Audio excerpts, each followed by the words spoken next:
what you need to know. From the Goldberg Jones Sports Desk, your 620 Rip City Radio headlines. Goldberg Jones. Call 1-800-DIVORCE. It is 6 a.m. on a Wednesday morning. Justin Myers with you. Portland Trail Blazers return to action tonight against the Golden State Warriors.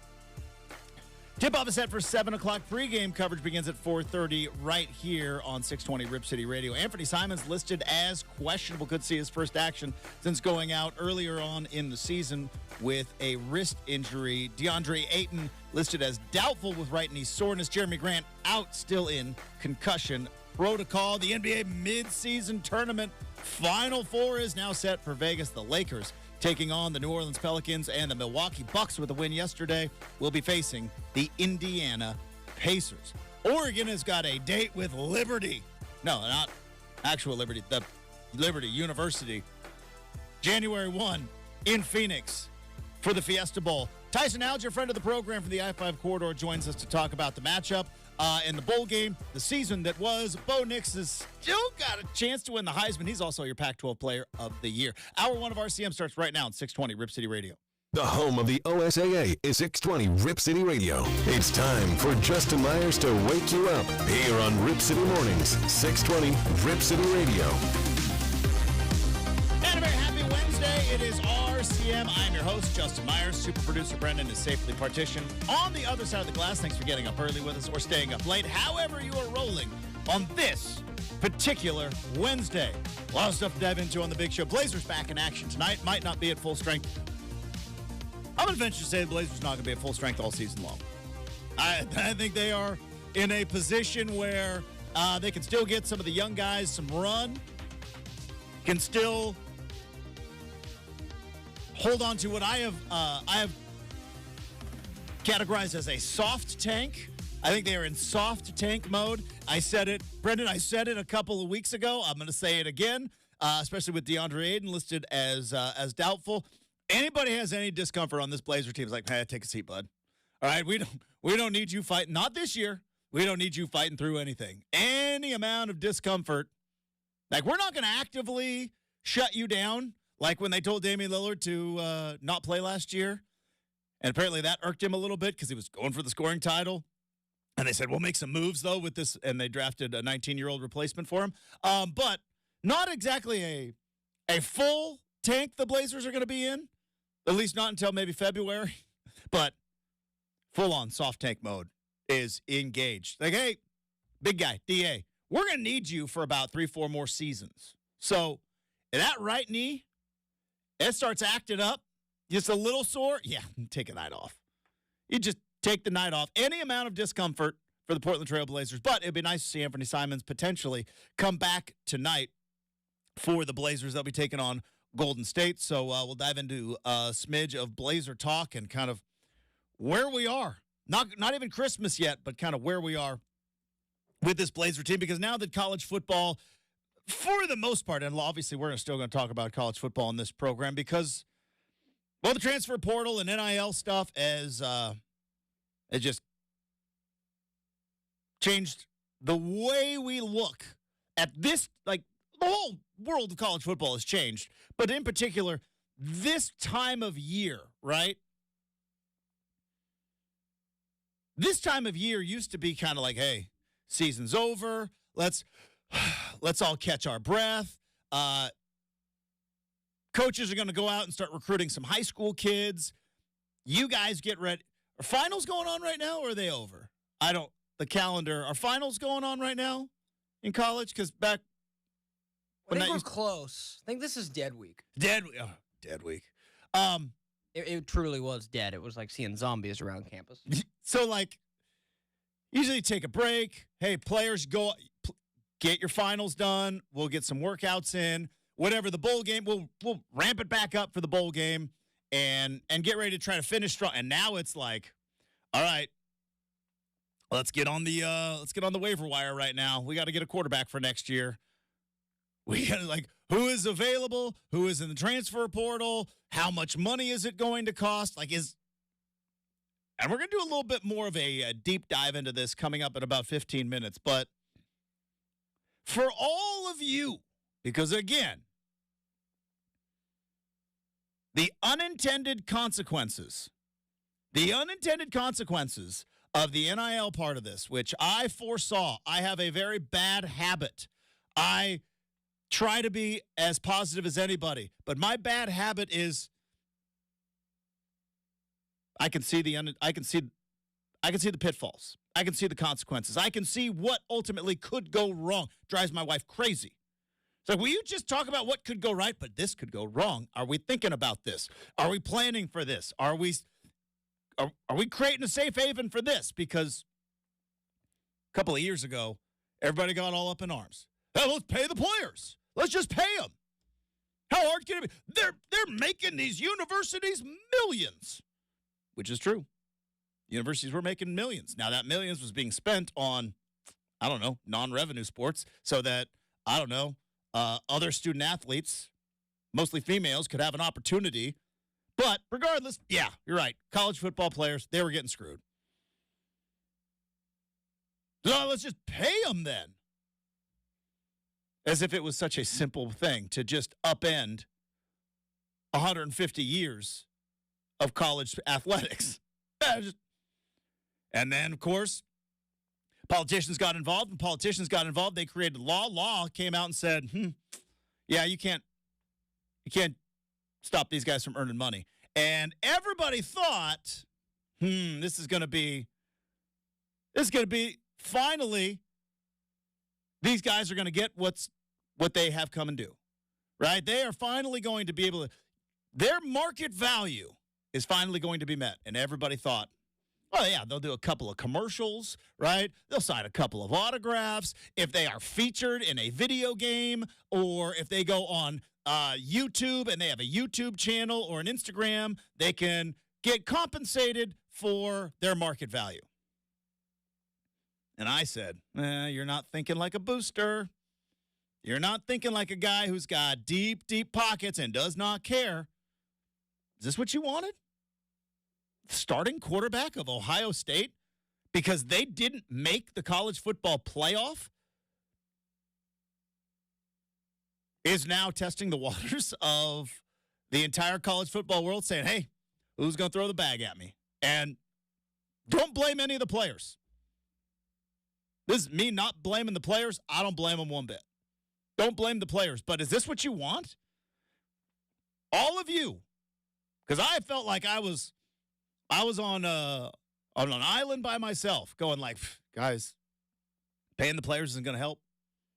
You pay the players, it's not going to help. And I said, you know how I know I don't want the players to be paid through NIL? Because no team or school would benefit it more than the team that I'm a fan of.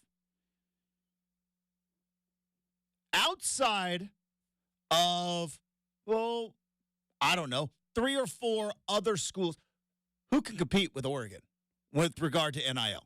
Who? I would venture to say purely on NIL, not other factors, not historic factors, not regional factors, other than Notre Dame. There's no other school in America. There's no other school in America that can compete with Oregon purely on NIL.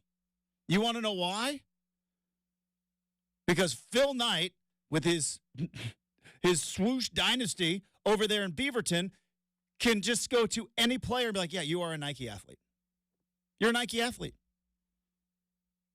Not only are you getting it, like, because sure, there's some tech guy in Austin, Texas, right, who created some microchip and is just like, all right, we got to get Arch Manning to Texas. How do we do this? Arch, you are now an employee of Initech. Shout out Office Space. You are now an employee of Initech. And you may make a couple of $100,000. Heck, you may make $1 million. But does that even compare to the cachet of being a Nike athlete? You might have your own signature shoe by your senior year. We don't know. Nobody can compete with Oregon. And I said it years ago. I was like, I don't know if I like this NIL stuff. The whole thing kind of feels a little dirty. The whole thing feels a little bit grimy. Yeah, is Oregon probably, most certainly going to get Dylan Gabriel, quarterback at Oklahoma, who was the quarterback at Central Florida, who may be the all-time leading passer in NCAA football history. And is that going to be very cool if he does that in Oregon Ducks jersey, especially if he does it at Autzen Stadium against Washington next year? Would that be pretty awesome? Sure. But here we are. The confetti has not even been vacuumed up off of the college football championship weekend. And Ohio State's quarterback is like, I'm out. Oklahoma's quarterback, I'm out. 2 Oregon State quarterbacks, like, we are done. And again, I don't blame the players. Get your money. Get your money. Players can afford to be short-sighted. Players can afford to live in the now. They don't need to worry about the overall structure of college football and where potentially it's going 4, 5, 10, 15 years down the road. I don't need to worry about that. As we say back where I come from, not my pig, not my farm. I came to get my bag. Give me a little money. Take care of my family. And if I go to the NFL, guess what? That is what they call extra cheese on the nachos. But the overall product of culture, is this what you wanted? Yeah, I talked about it with Florida State yesterday, that I understand why there's a bunch of Florida State fans very, very upset. And I agree with them. They got screwed. Absolute screw job, Florida State. But if you were one of those Florida State fans that wanted your head coach fired 2 years ago, which that was a thing, if you were one of those Florida State fans that said, we need to fire Mike Norvell and hire Coach Prime, who was 4-8 this year. 1 win in conference. The exact same amount of wins as Carl Durrell did last year. If you were one of those Florida State, you need to zip it. So now we sit here, and if you are one of those people looking around going like, oh boy, it's college football free agency.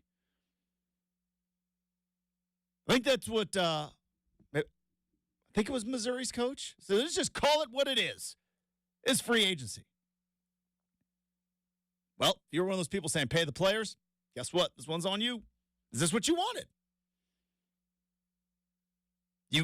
Now, some of this may change in a year. Some of it may change in a year because we are going to 12 teams. And a 12-team playoff is going to, like, Ohio State's going to the playoff next year at 11-1, right? There's no way Kyle McCord, their starting quarterback, enters the transfer portal at 11-1 in a quarterfinal matchup for a chance to win a national title. That's going to alleviate some of this. 12-team playoff. Oklahoma may be, I don't know how the thing worked out. They might be in, they might be out, who knows. But as we sit right here, like I said, is this what you wanted? Is this the college football you wanted? Let's pay the players. Sure, got it. They have a market. They have a value. You don't think any of those players are going to get wise? DJU's leaving Corvallis. Now, I don't blame him one bit. Came to play in a Pac-12 program for Jonathan Smith. Those two things are gone. Those two things are gone.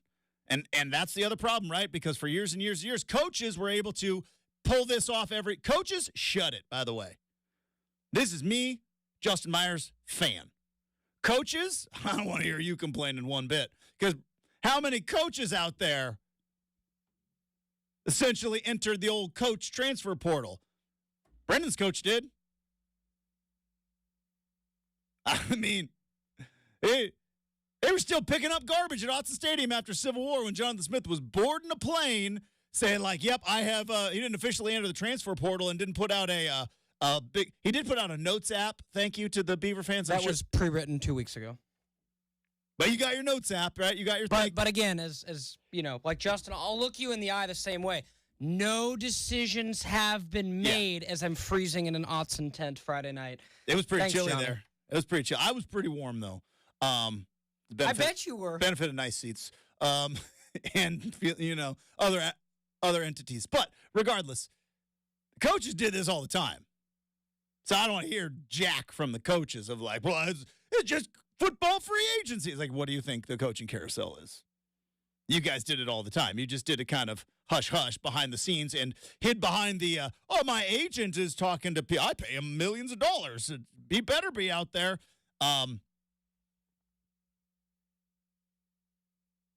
But for all you guys, all you fans out there who are like me, who are like, you need to pay these players. Is this what you wanted? Is this what you wanted? 1 year rentals of quarterbacks, right? Players negotiating? Maybe it is. Maybe I'm the only one just crying over spilt milk over here.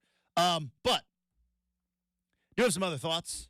Oregon's going to be facing Liberty in the Fiesta Bowl. And I have heard some comparisons to other Fiesta Bowls. Right? Got to watch out. Oregon better not overlook. We're going to go back and do a little history lesson and talk about what exactly are the stakes for both Oregon State and for Oregon and their potential bowl matchups. We'll talk about that next. 620 Rip City Radio.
on Oregon football from Friday, third quarter in Vegas.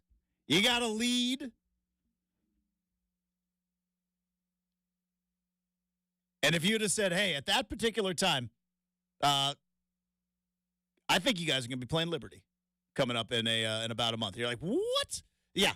Oregon went from in the lead in the Pac-12 title game to potentially going to a matchup in the Rose Bowl with Michigan because who knows how the whole thing would have shaken out. And I don't want to go back and do the ifs and the ands because if ifs and ands were pots and pans, we'd all have a lot of fun in the kitchen.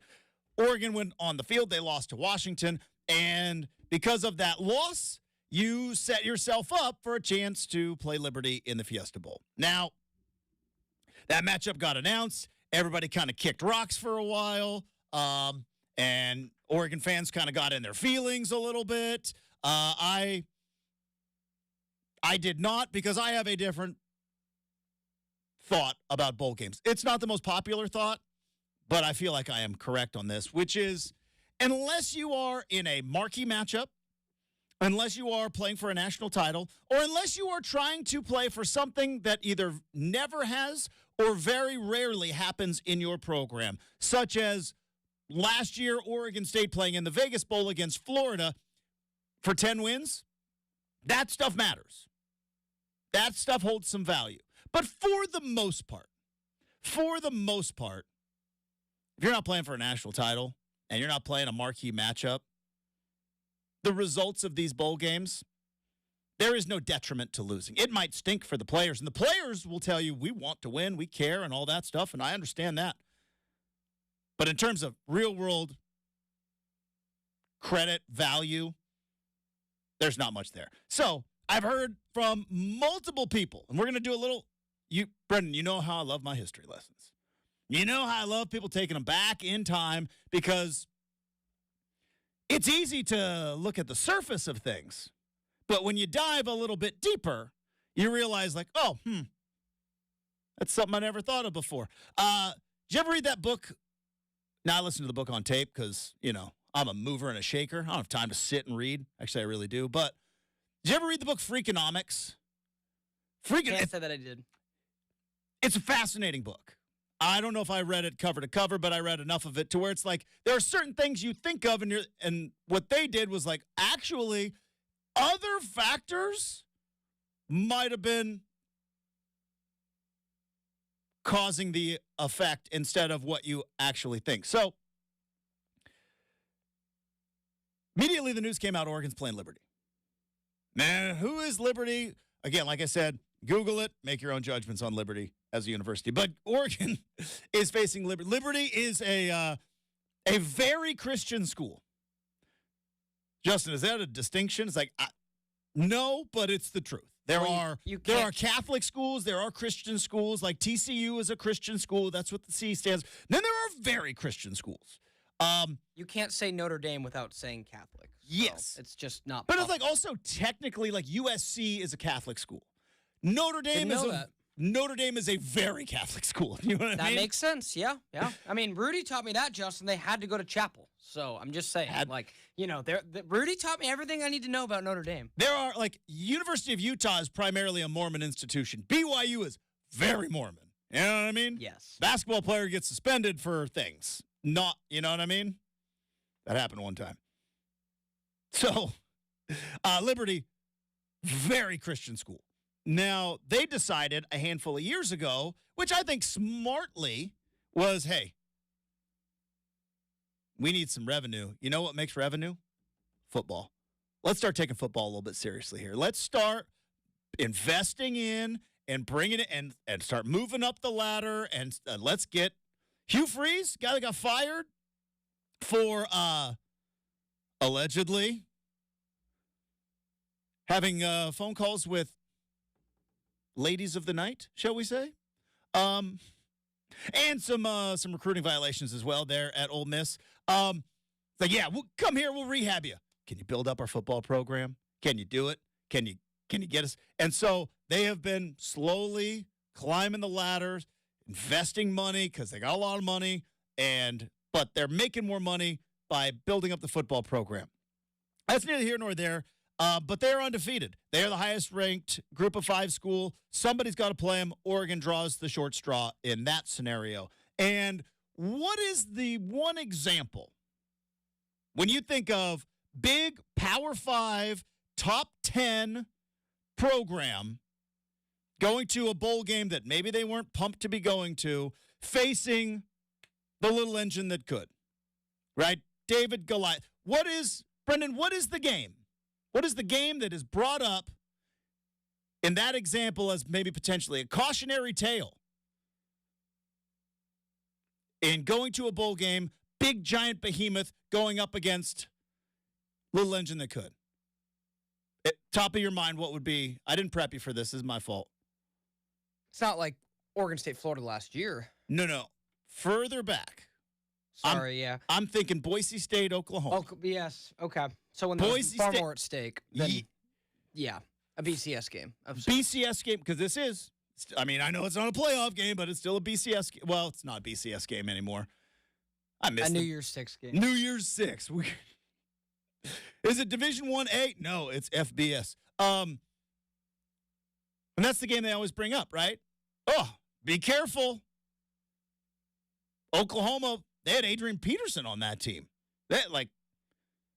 Which, by the way, now looking back, Adrian Peterson never plays in that game. But regardless. So Oklahoma football, 2006, going into that game, they were 11-2. 11-2. One of their losses that year, by the way, I attended. That was a game against Oregon, and the most ridiculous call of all time. Oregon did an onside kick. Oklahoma recovered it. Not only recovered it, but Oregon touched it early. Somehow, some way, Oregon ended up with the football. Psst. Every Oregon fan will swear up and down. It's like, no, it's not. No, so they're 11-2. They got absolutely screwed at Autzen Stadium. Should be 12-1 with the one loss being against Texas. That was 28-10. Texas got them good. But that was a wagon of a team in Oklahoma. And they go up against Boise State in the Fiesta Bowl. And most people realize what happened or remember what happened, which is Oklahoma kind of controlled most of the game. Boise State came back, had a lateral play on a 4th down, then went to overtime, had a halfback pass, then Statue of Liberty. Ian Johnson's the guy's name.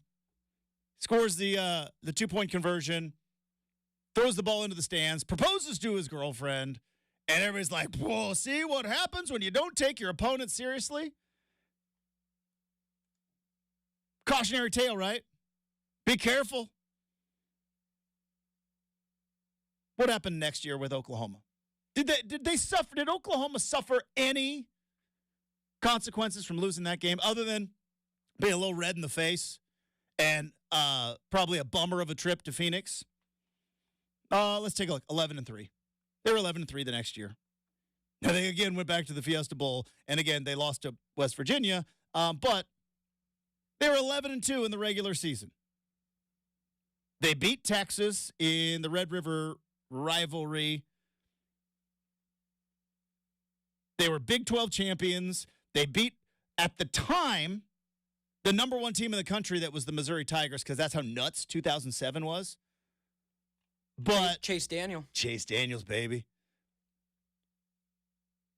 But Oklahoma suffered no consequences from losing that game. They went 11-3 the next year. The year after that, they went 12-2. They would also lose another bowl game. It happened to be the BCS championship game, but the world is small, Justin. That they would lose that game to Florida Gators, right? You're talking about to Florida real quickly on Missouri because you mentioned them. Small world. That 07 Missouri team that was nuts. Matt Eberflus, current head coach of Chicago Bears, defensive coordinator for the Tigers. But yeah, you mentioned Florida the following year or Oklahoma the following year. So Oklahoma the next year wins the Big 12. The year after that, playing for the national title. if College Football Reference tells me anything. Let's see. Yes. Yeah, they were number 2. They were playing against Florida. And lost to Florida in the Natty. Yeah. Because that was the game. Was that somebody get? No, that was a clean game. Nobody got hurt that game, right? No. Yeah. Clean game. But they lost. They were there. That was the Florida Gators' second national title under Urban Meyer. I really don't remember that one super well. Yeah, I don't either. But you see what I'm saying? 2 years later, like they lose to Boise State. Oh, my goodness. What's going on with Oklahoma? What, Bob? They didn't have the boys ready to play. 2 years later, they were playing for a national title. A year later, they won the Big 12. It didn't matter that they lost that game to Boise. Now, it certainly mattered to Boise because Boise fans will talk about that game forever. Certainly mattered to Boise, but it didn't matter to Oklahoma. Justin, Oklahoma the next year, their first game, they almost put 80 on the board. You think they were a little upset that offseason? So, yeah, like you said, way bigger for Boise than it was the other way around. And I got another cautionary tale here. 2008, speaking of that season, 2008. Pretty good football team out of the Mountain West, Utah Utes. Now, they would ultimately go to the Pac-12, but the Utah Utes out of the Mountain West Conference, they would go undefeated. And because of Boise a couple of years earlier and Hawaii, they're like, all right, BCS is like, fine. These Group of 5 schools, even though it wasn't called a Group of 5 back then, boy, it creates some interesting matchups. And Utah goes undefeated, and they are facing the Alabama Crimson Tide. Now, Alabama in 2008 was 12-1, the one loss being to eventual national champion Florida in the SEC title game. So Alabama is probably a little salty. They're not playing for the national title, and they get it put on them 31-17 by Utah in the Sugar Bowl. Saban's second year? Saban's second year. Utah puts it on Alabama 31-17 in the Sugar Bowl. So you might be thinking, oh boy, clearly you lose to Utah. What an embarrassing loss for Nick Saban and Alabama. What a terrible way to end the season. They were 11-0. Excuse me, 12-0. Alabama was 12-0 in 2008. Lose to Florida, lose to Utah. Crimson Tide fans are losing their mind. What's going on, Nick Saban? Can't you win the big one? Yeah, he would do that the next year. The next year they would go 14-0, and they would win the national title. So you see what I'm saying? It's nice that Bo Nix is playing in the bowl game. It's nice that probably because of Bo Nix playing in the bowl game, there's going to be some trickle-down effect to some players maybe carrying a little bit more. And it's always nice when you step on the field to get a win. But if Oregon doesn't play that well because they're a little bummed out because this is not where they were wanted to be, and Liberty is exactly where they want to be, which is right there playing with the big boys, a game that they could never schedule, right? And so if Liberty's a little pumped up and Oregon's a little bummed out, and if you don't prepare and don't show up ready to play, and maybe you lose the game, history tells you you'll be fine. You'll be fine. Because Oklahoma lost to Boise State, right? Oh, Boise State. 2 years later, they're in a national title game. 2 years later, a year later, they had won the Big 12. Alabama loses to Utah. Alabama, end of the regular season in 2008, thought, we're going to the national title game. Just got to beat Florida. Well, Florida was a wagon back then. And Tebow got them. And then they would lose to Utah. It's like, all right, well, what do we? Oh, yeah, 14-0 the next year. We're okay. You see what I'm saying? So if I were Dan Lanning, you know how much prep I do for this game? Minimal. He better not watch a minute of Liberty film until after Christmas. You know what he should be doing? Recruiting. Get out there, recruit. Well, and I think in a different way, Justin, but similarly to your point, what does it say about just like the difference between Oregon and Oregon State? What does it say that Oregon State hired a new head coach and he's like, yeah, no, the bowl game's not worth it? Like, does that not tell you what bowl games are where he's like, yeah, building a staff and being in living rooms is way more important? Way more important. With that, Justin, does anything that happens to Oregon State, whether they Lose to Notre Dame by 50, lose by 20, win by 10, win by 30. Does it matter for Trent Bray's future as head coach? The only thing that maybe potentially could matter with Oregon State, because like you said, they're in a unique situation, is the retention of players on the roster. You go out there and you beat Notre Dame and you're like, see, guys, it's us, right? It's us against them. And you do the whole thing and players will maybe potentially stay. That's the different, but for the most part, yeah. UCLA's playing in the Jimmy Kimmel Bowl, right? It was the Gronk Bowl now. Oh, the Gronk Bowl. Yes, the Gronk Bowl now, Justin. Come on, man. Keep up with the Joneses, man. My fault. I went to the Jimmy Kimmel Bowl and got the delicious Jimmy Kimmel sandwich. God, it was so good. Well, okay. It was, But yeah, yes. it's better than the Beaver Bucks you got all season long this year. It's true. But no, for sure. But UCLA goes to that. None of that matters. Who are they playing? I don't even know who they're playing. Mountain West champ. Is it Boise State? Boise State. Yeah. Broncos. Boise They're State. fired head coach. But now you fire your head coach and you win the Mountain that's West. such a crazy thing. So they fired Andy Avalos, but I think there's got to be something going on there where you're like, very much so. You fired your guy, team goes undefeated with interim guy, wins conference title with interim guy. You make interim guy regular head coach. As like, players must have hated Avalos.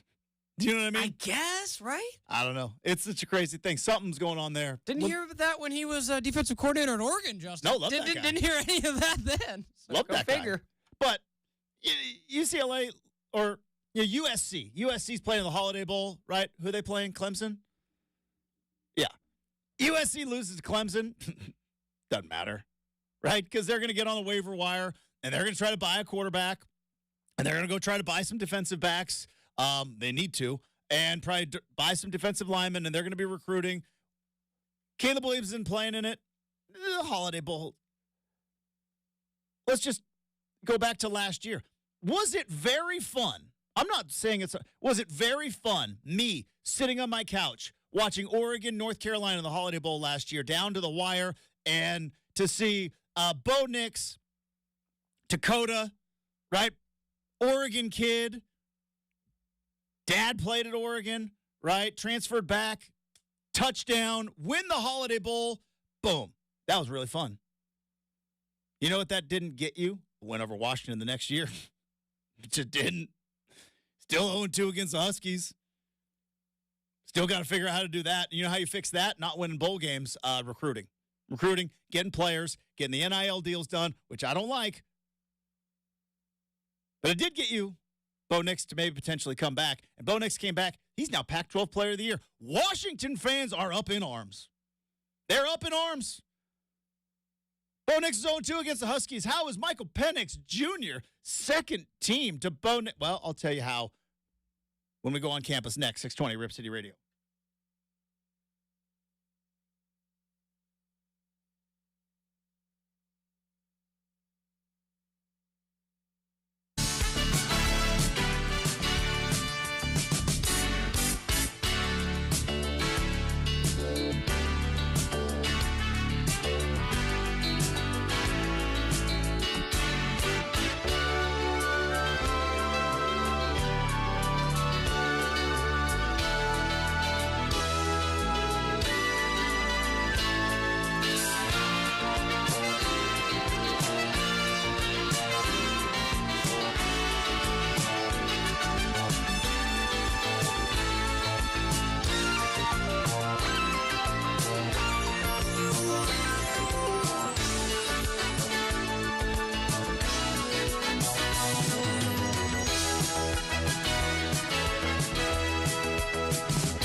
right, so the Pac-12 awards were announced yesterday.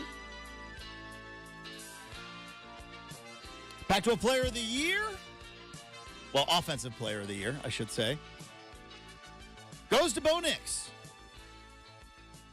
Now, doesn't come as much of a surprise to me when you look at every objective measure, not an objectionable measure. An objectionable measure is offensive, and I probably said that incorrectly. But by every objective measure, try to see. We make up words, Justin. It's all good. That's why I try to sound smart. I shouldn't do it. By every objective measure, except for one, which is wins and losses against Michael Penix. But you look at every statistical measure, and Bo Nix was a better quarterback than Michael Penix this year. Michael Penix is a terrific quarterback, and this is not intended to be a slight, but man, on the X-App, did Washington fans get up in their feels? Did they ever get up in their feels when it comes to the Pac-12 Player of the Year? Why? Because, well, not only did they go undefeated, not only are they the number 2 team in the country and everything else, but they can't stop being obsessed with Oregon. It's the truth. Flat out is the truth. Now, is it the reverse the same? Yeah, Oregon's a little obsessed with Washington, too. And if you reversed it and had Michael Penix winning Offensive Player of the Year, but Oregon was undefeated, yeah, some Oregon fans probably getting their feels a little bit as well. But when you look at the two quarterbacks and how they played the entire season, not just how they played against one another, I think it's pretty clear who the best player in the conference was. We debate and discuss right now because I love the music on campus. All right, I'm curious here because I am biased. I understand the Bo Nix is 0-2 against Washington. I get that. But I watched both of those games. And I'm pretty sure that Oregon didn't lose those games because of Bo Nix's play. Probably would have liked him play a little bit better in that first quarter, maybe first quarter and a half against the Huskies in Vegas. But Oregon had the lead in the second half in both of those games. Bo Nix outgained Michael Penix in the first matchup up on the road against Washington, 338 yards. The amount of touchdowns he threw versus the amount of touchdowns Penix threw in the championship game, I think, is pretty significant. And last I checked, Bo Nix didn't play like a defense. So I understand why maybe Washington fans are a little bit in their feels, but when you look at the entire season and you break down all the statistical factors, you know what Bo Nix doesn't have? He doesn't have a game against Oregon State where he only threw for 162 yards. Now, was that a driving rainstorm? Yes. Yes, it was. But Bo Nix didn't throw for 162 yards against Oregon State. Also, Bo Nix did not have a game where you threw for 0 touchdowns and 2 interceptions against Arizona State, and only 275 yards. Against USC, 256 yards for Michael Penix. And you know what else he doesn't have? In rivalry weekend, a game where he threw for 204 yards against Washington State. That's why Bo Nix gets the trophy. Now, here's the deal, Husky fans. If it meant getting those 2 losses against Washington back, every accolade that every Oregon player has in the Pac-12 honors or nationally, because I think Bo Nix also won the Nerd Heisman, I'd give them all back. Have them all. You can have every first team on there. Get those two losses back. You're undefeated. Sit and enjoy it. No, but Michael Penix, yeah. You're undefeated. You're going to the playoff. Why are you worried about who wins Offensive Player of the Year? And by the way, you all know it. Bo Nix is better than Michael Penix this year. Was he better last year? No. Bo Nix was better than Michael Penix this year. Brendan, I'm going to go to you. You are fairly unbiased in this scenario. You watch a lot of Pac-12 football. Am I wrong here? Heisman's going to Jaden Daniels. No. Pac-12 Offensive Player of the Year. Oh, Offensive Player of the Year? Yeah, I'd give it to Bo Nix. Yeah. Yep, I would. Okay, so Washington fans should just stop their whining. But Heisman's a winning award, Justin. Well, no, I'm talking about Washington fans are all in their feels because Bo Nix won Offensive Player of the Year in the Pac-12. It's like, oh, he's 0-2 against Michael Penix. Yeah, you're right. Jaden Daniels winning the Heisman. Bo Nix is probably going to finish second in the voting, I would guess. That's that Washington State game. Sorry, it happened. Yeah, that's Mike Penix threw 18 of 33 for 204 yards at a 54% completion percentage against Washington State. That game happened. Can't ignore it. It did. You're right. We can't just pretend those games didn't exist. So, I would say that, if Bo Nix had won that game, the Heisman was his. Well, yeah. And the fact that he didn't, I think, Now, okay, Again, I am not only emotionally invested, but I'm financially invested. I'm sorry to cut you off, Brendan. That's my fault. I'm trying to be better at that. Some of the listeners have made it vocal. I need to be better at that. I apologize. I'm trying. Is there something there, though, to where the reason that Bo Nix isn't going to win the Heisman is because he played an extra game? By the way, a game where he still played pretty well. And Jaden Daniels is sitting on the couch because he lost 3 games. I hate how the award works. I don't like the criteria of how we award it to. Again, Justin, I have thought this award, and again, this is way deeper than just this year. And I know Caleb Williams won it in the Pac-12 last year. Mm-hmm. This award, Justin, has been dead to me since they came out and said, no, Reggie, you're never getting your Heisman back, which what Reggie did is nothing compared to what's going on now. Like, what Reggie did, Reggie Bush is going, Caleb Williams did more than me, and he has his Heisman. Got it, okay. That, and then when Christian McCaffrey was robbed by it. Yeah, that one was bad. So there's, I learned at that point, it is about style points. It's about who the sexier team is, and that's where I thought Oregon would be. That's why I still thought, Bo, even if Bo would, that's why I still think he's probably going to finish second. Oh, he should finish second. That's just my thought. He should win it. What's sexy? Is that because of your financial interest, Justin? I love Oregon so much. I love Bo Nix so much. I can't be I can't be counted on to be impartial, but honest to good, let me ask you this. Taking everything out of it, who was the best player in college football this year? Not the Heisman horse race that we do, not the quarterback on the best. Who was, in your opinion, the best player in college football? Because for me, it's Bo Nix. But again, I'm biased because I love the guy. It's tough because I could make a case for all guys. Like, I could make a case that LSU is a 5 or 6 win team without Jaden Daniels.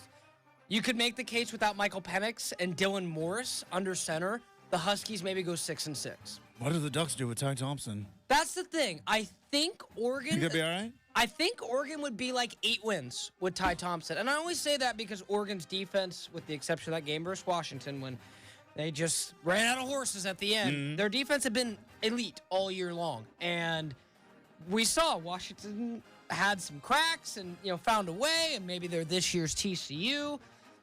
LSU, Jaden Daniels racked up a lot of touchdowns late in the year against crappy competition. I know. It's tough. I mean, I'm just saying, right now, you put my feet to the fire and say, Brendan, you're voting for a Heisman. Yeah. I don't like it, but I think I have to give it to Jaden Daniels. Even though, what if he would have played in the SEC title game and lost and not played so well? But instead, he was sitting on the couch watching Bo Nix play for a championship. But I'd probably give it to Penix. It's close, but Penix threw 200 yards against Washington State. That game happened too. All right, we got the big 3 coming up next. 620 Rip City Radio.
Here's what you need to know. From the Goldberg Jones Sports Desk, your 620 Rip City Radio headlines. Goldberg Jones. Call 1-800-DIVORCE. It is 7 a.m. on a Wednesday morning. Justin Myers with you. Portland Trail Blazers return to action tonight against the Golden State Warriors in the Bay. Tip-off at 7 o'clock.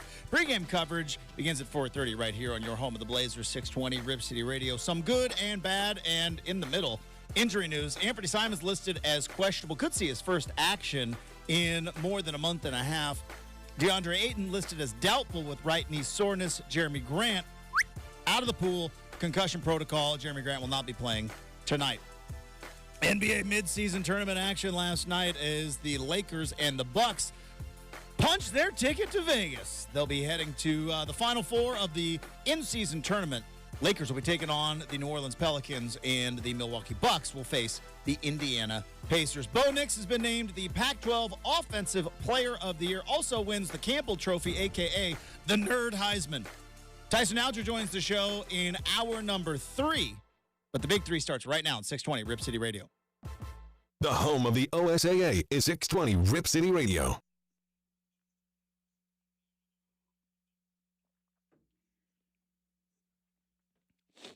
All right, 20 minutes from now, we have got Make or Miss.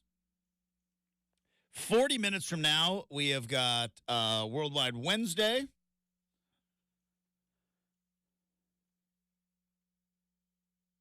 Like I mentioned, Blazers back in action tonight. Hopefully we get to see Anthony Simons. We'll dive into that more coming up in hour number 3.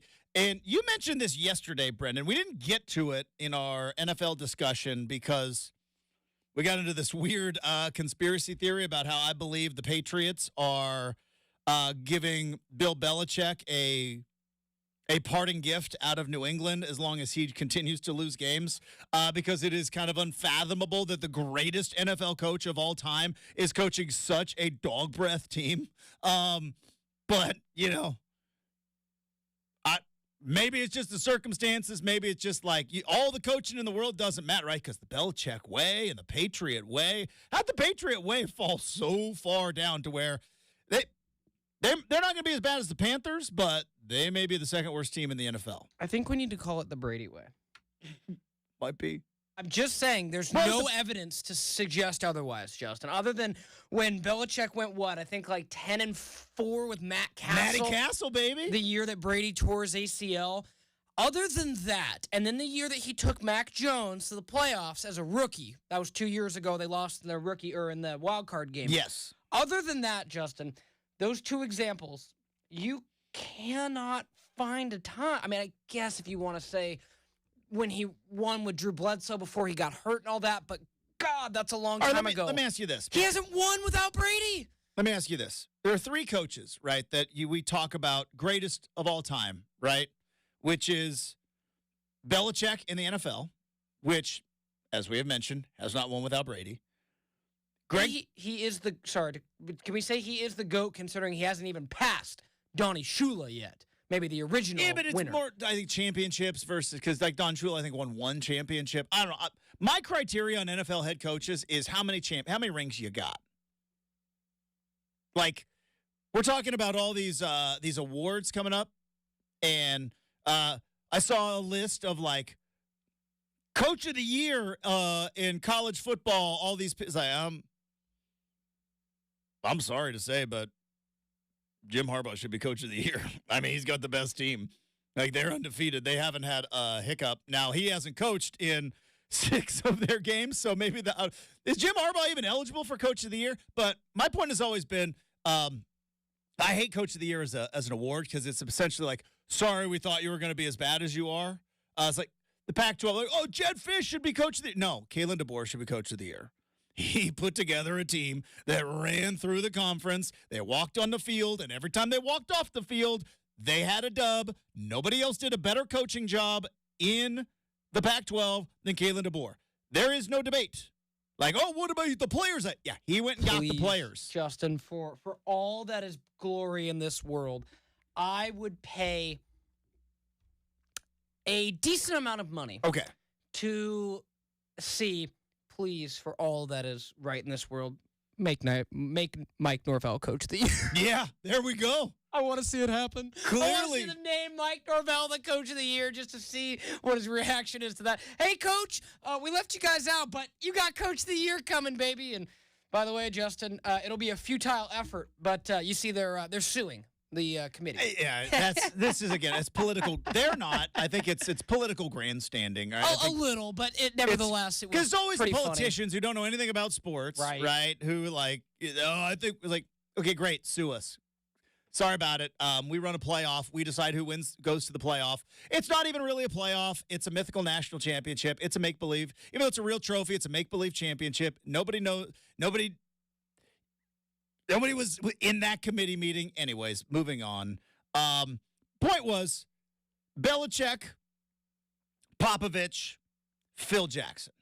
Right? Those three coaches are all kind of considered to be all-time greats, right? Yet, none of them have any evidence that they can coach without Tom Brady, Tim Duncan, Kawhi Leonard, Michael Jordan, Kobe Bryant, right? And not like so. Wrong. What I'm saying, like, if we were to, and nor should they, like, you coach the best player and you should win. So who out there, like, of like coaches in major sports, either college or pro, and like Nick Saban? Oh, Nick Saban, yeah, he's got the best players. Yeah, of course he does. Like, that's the name of the game, is to get the best player. Who is the best coach?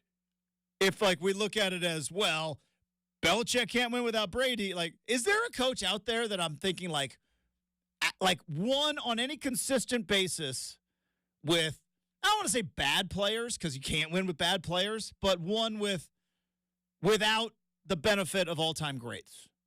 We talking college or NFL? Open-ended. This is an open-ended discussion. It's a topic that we did not plan on talking about right now. Yeah, no, I think it's a good question. I think you have to go to, like, you're talking about not all-time, or does it not matter, like, all-time coaches with bad, like... When we start talking about these greatest coaches of all time, right, every one of them had a crutch, which was Tom Brady, Michael Jordan, Kobe Bryant, Tim Duncan, Kawhi Leonard, Steph Curry. Love Steve Kerr, but Steve Kerr never coached a game without Steph Curry. And when he didn't have Steph Curry, guess what? They got the number 2 overall pick. You know what I mean? I mean, you said Saban, right? He comes to mind as someone who, regardless of personnel, is going to win no matter what. His personnel's pretty good.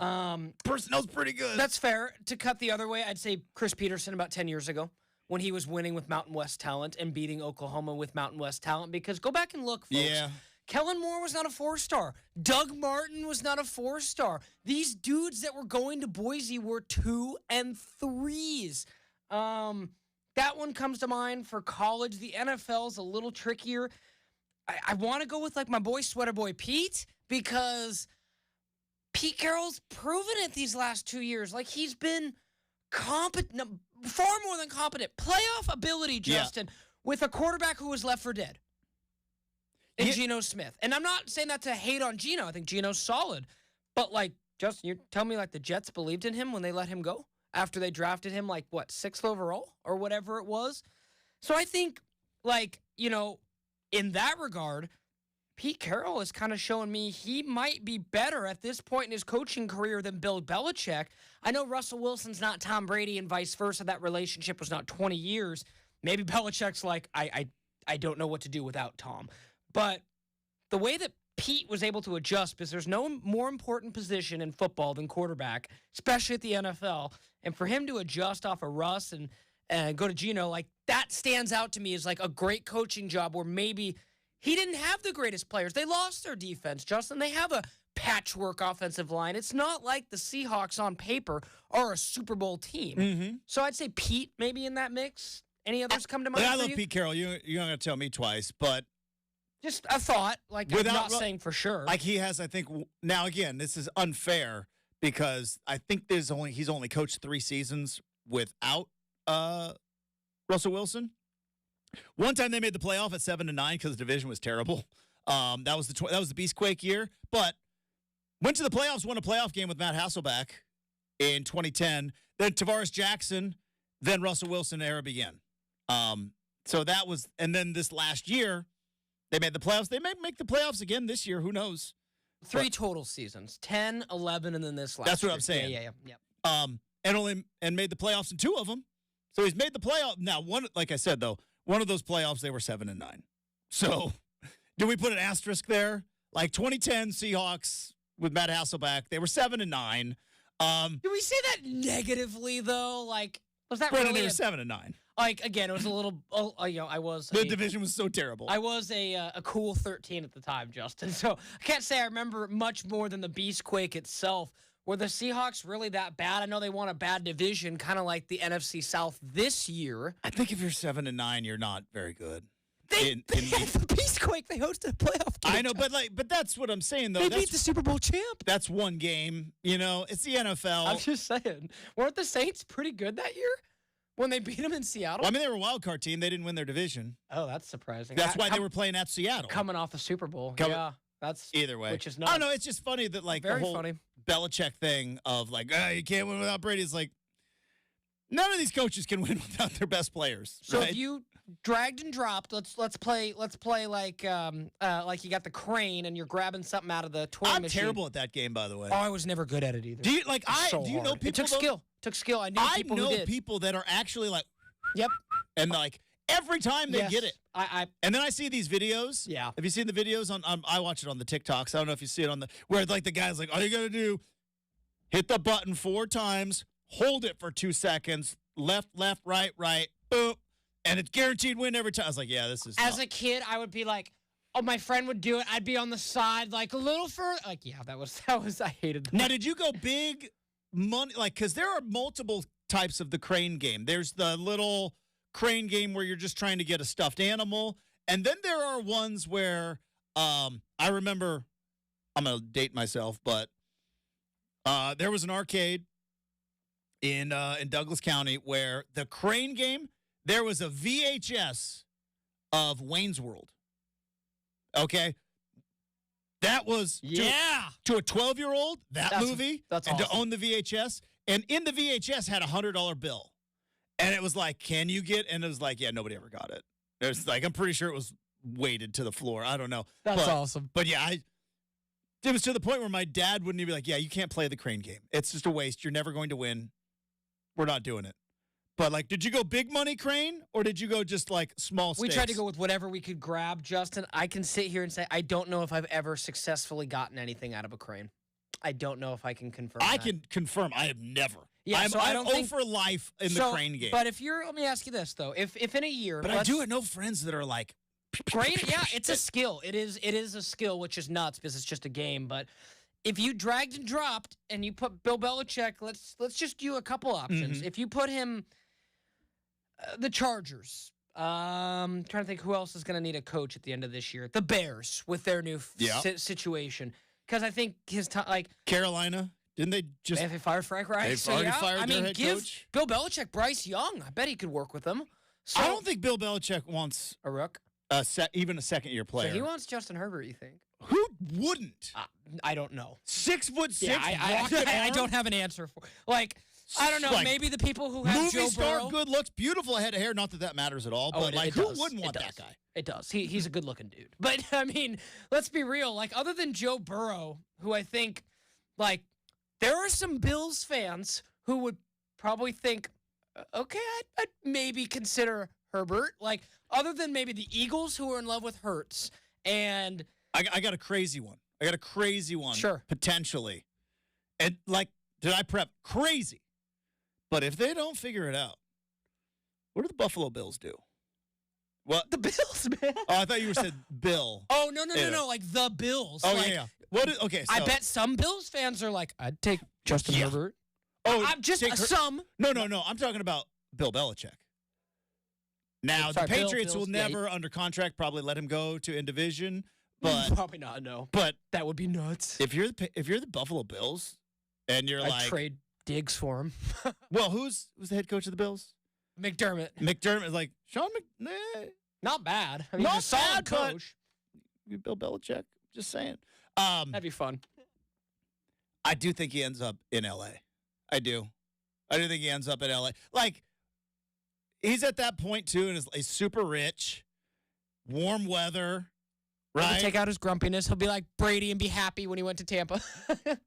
Be like Chip Kelly in UCLA. It's like that. That ain't the Chip Kelly I remember. Like, I'm talkative, guys. What are you talking about? Life is good. That's not 2010 Chip Kelly. He changed a lot. I made $30 million getting fired in the NFL. What are we doing? Don't care. Got it. Real quick, let's go to the big three.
So we'll get his thoughts on that, kind of where Oregon goes from here. A look back on the final season of the Pac-12 conference as it is now put to bed and done. Also look at some bowl games as well. Speaking of bowl games, I saw this yesterday.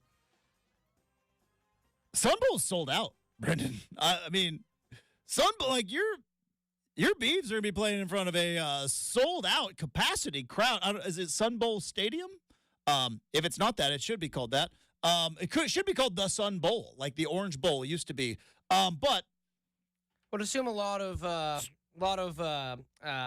gold and blue. So many Notre Dame people are going to be at that game. As Rudy would say, I'm Notre Dame gold and blue through and through. Yeah, that's. Do you know this is how they actually paint the helmets before the game, Justin? I've seen the movie. Yeah, I've seen it a couple of times. I'm sorry, there's gonna be a lot of Rudy references this month ahead of this game, folks.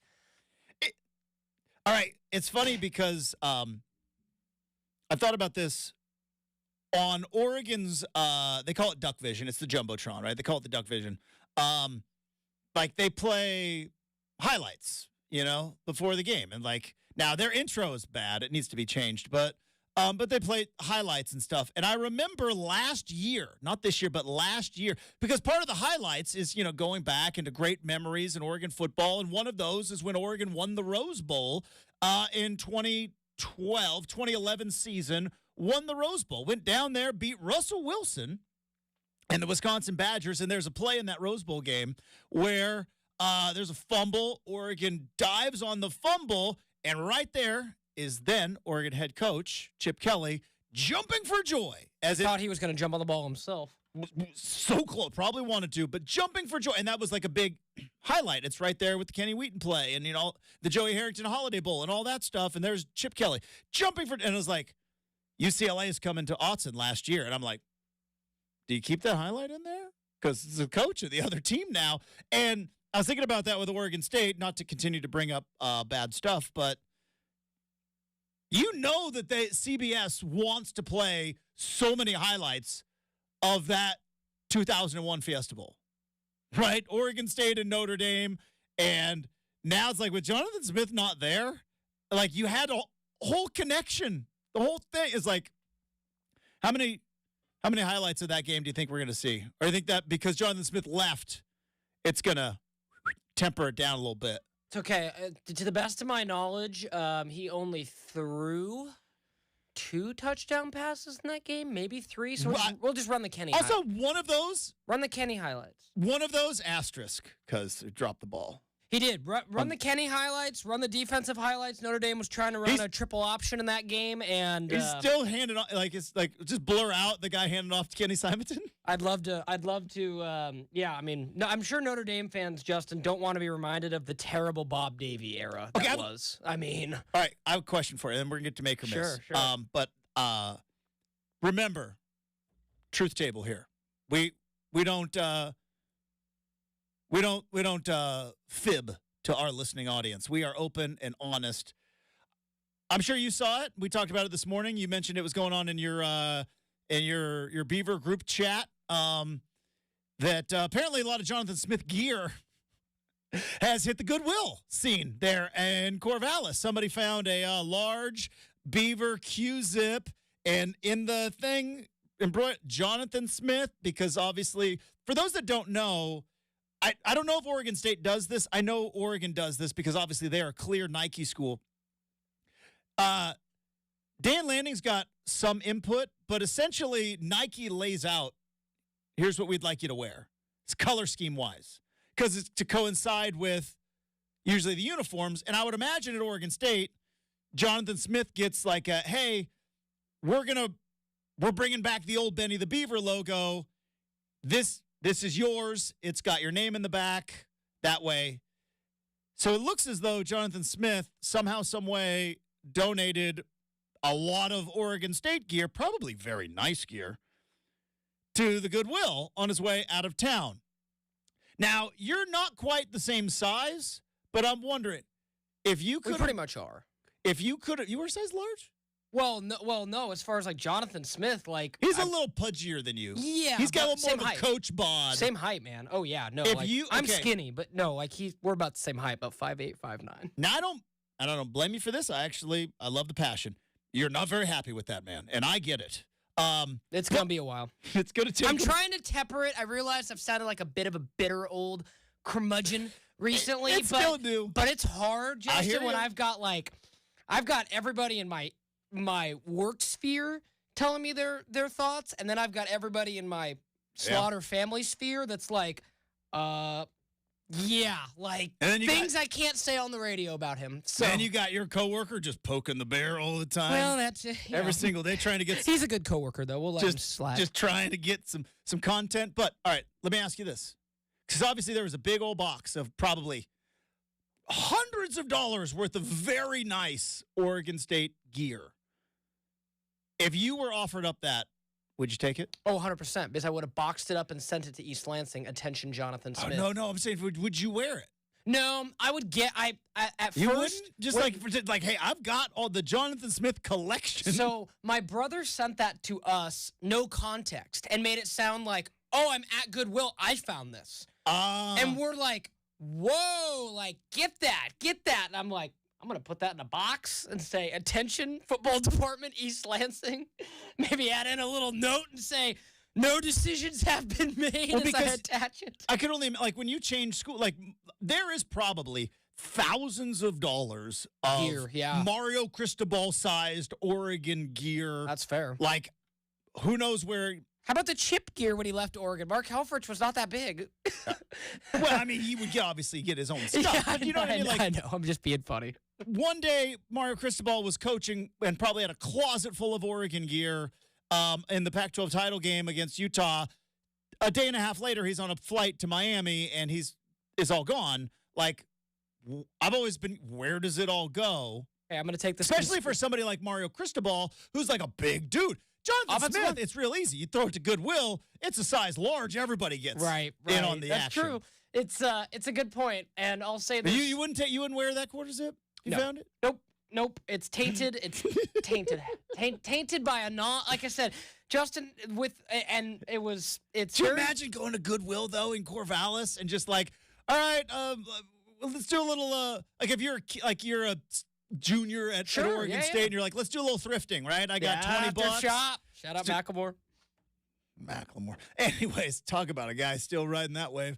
Hey, Justin, when I was thrift shopping, and I mean like when thrift shop was big, it was like that was like the song in my senior of high school. So yeah, he was huge. Now just imagine you're a junior or a sophomore in Corvallis. You're like, all right, we're gonna hit up Goodwill. We're going to do a little thrift shopping. Maybe we got like an ugly Christmas sweater party to go to. Let's go. And you see like there's a box in the corner it's got nothing but like it's $8. Yeah, it's definitely interesting. And I think that when I add in the fact that Jonathan Smith said, oh yeah, before I left, I had to go out and get a green tie. Makes you wonder, did you pick up that green tie at Goodwill? Jonathan? Maybe he got it where he got that scarf. Oh. That Michigan State scarf he got real. Probably true. The scarf might have been waiting on the private plane, though, Justin. But regardless. It's always funny, though, when the new coach comes off the plane and he's got, like, there's the president of the university. Yeah. There's the athletic director. There's maybe a big old donor right there.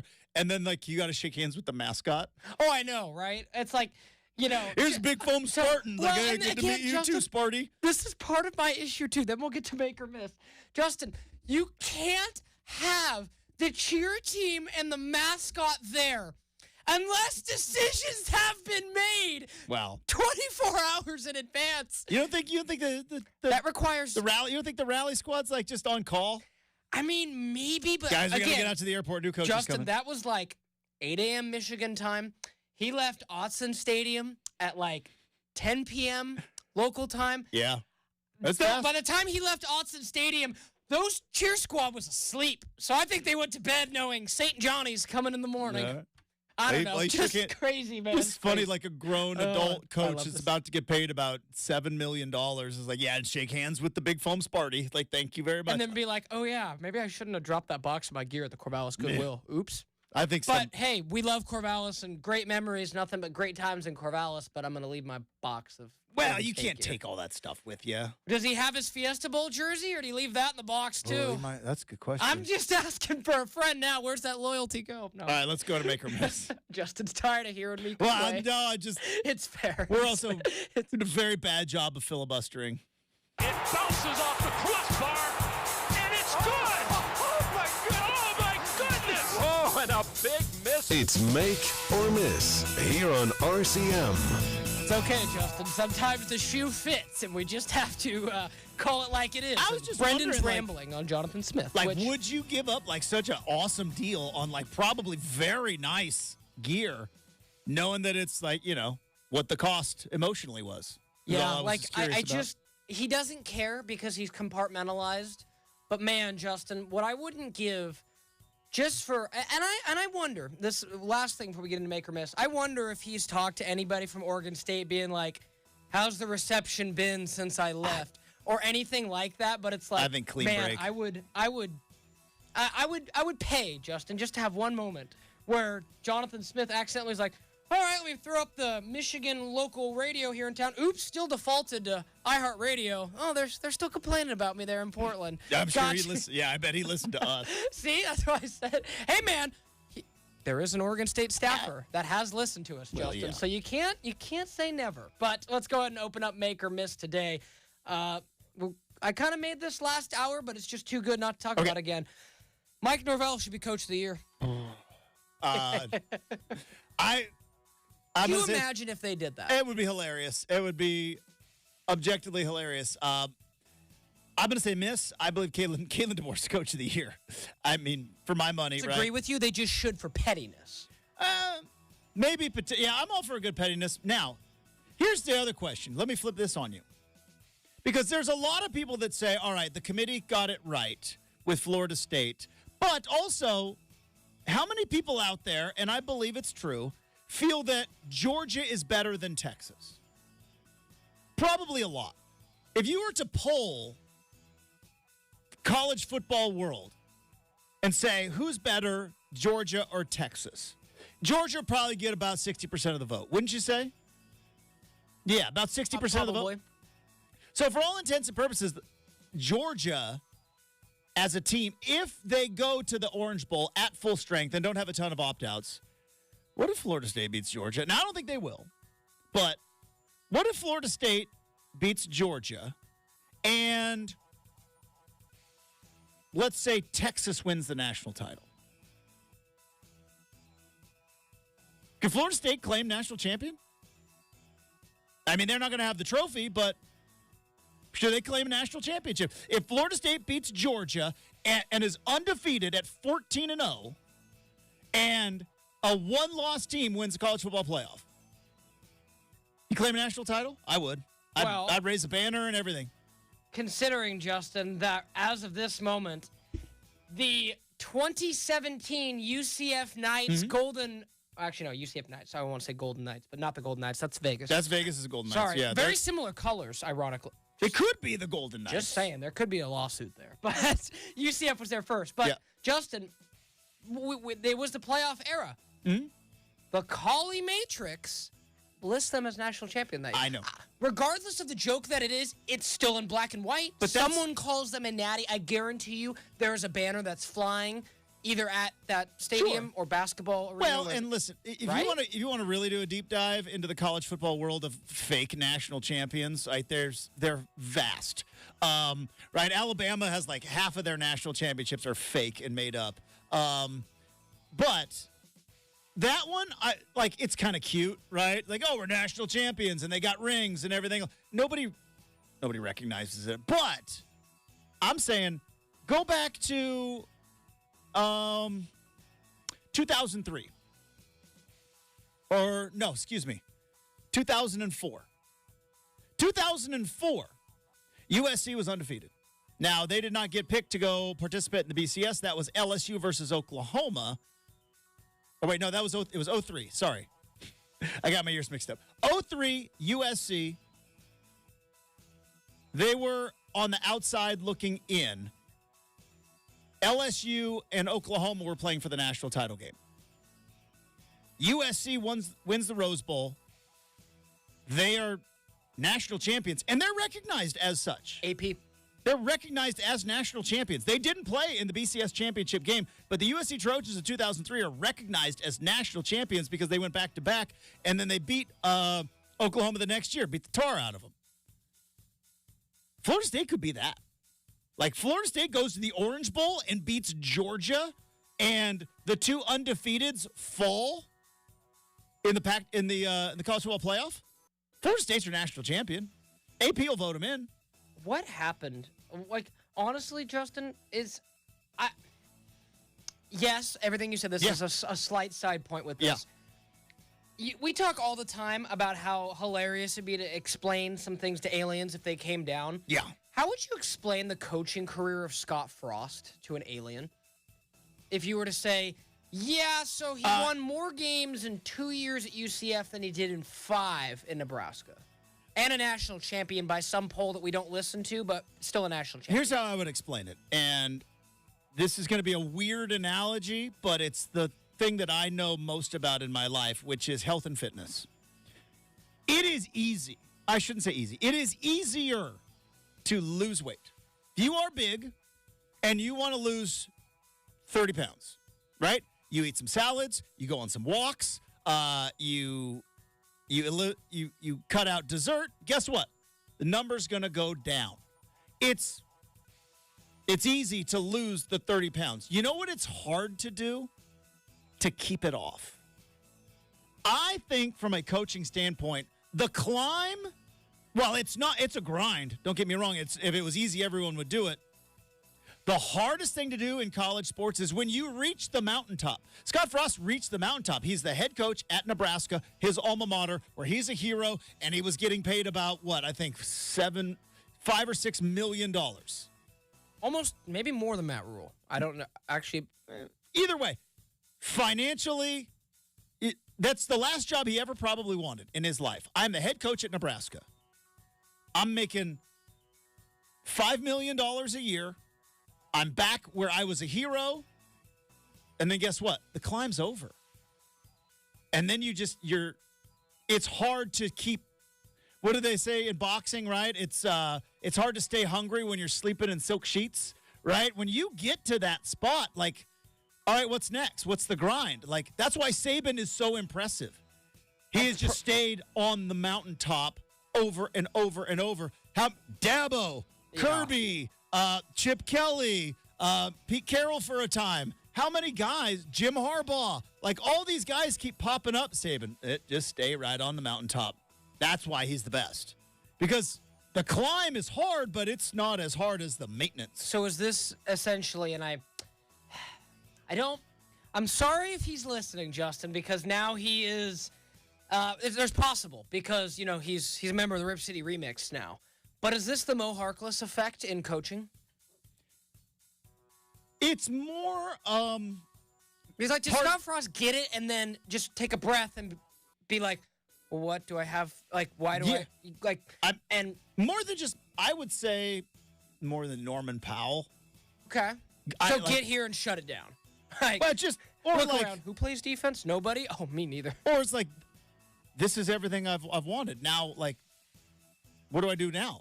Right? Do you think that hunger isn't there to, like, keep driving? You think it's more of like a hunger From what I thing? understand, now again, I wasn't there in Nebraska, but it sounded like he was more enamored with being the head coach than head coaching. At that. If you know what I mean? There has been he was just like, hey, he wouldn't be the first. I get all these nice golf courses. I get these nice cars. I get to go to these dinners where they slap me on the back and tell me how great I am. And it's like, yeah, no, you got to start grinding it out and visiting high schools and recruiting. All right, let's get to the break. When we come back, we have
A television show, a series of shows, a universe per se that both Brendan and I love, which is it started with Yellowstone. Now, again, I don't want to be this guy, but I'm going to be this guy.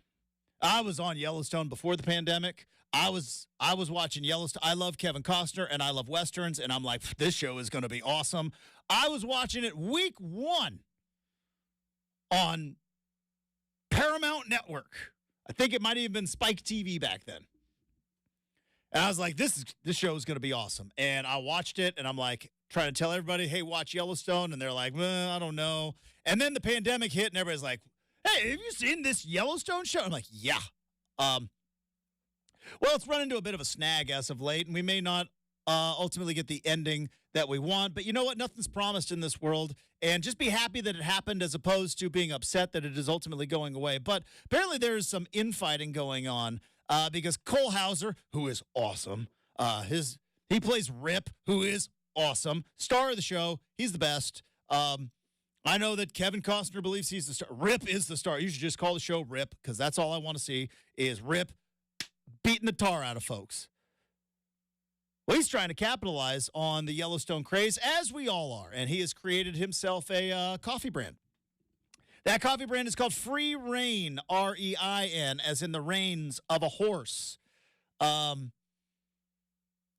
the logo of Free Rein Coffee, as a gajillion logos are, is the two letters F and R intertwined with one another in what looks to be like a cattle brand. Well, apparently, the show's creator, Mr. Taylor Sheridan, who's an incredibly talented writer, but may also be a stubborn, you-know-what. May? Yeah, maybe a stubborn SOB. He also has a coffee company. And that coffee company is called Bosque Ranch. And you might see where I'm getting here. Their logo happens to be a B and an R intertwined in what looks like a cattle brand. And he says, yeah, we were here first. You can't have it. Your brand is too. Never mind that yours is FR and ours is BR. But that looks a little too similar to ours. So he sues his employee over his coffee company, which got me thinking, wasn't there, and we may have to Google this, and I may have this completely wrong.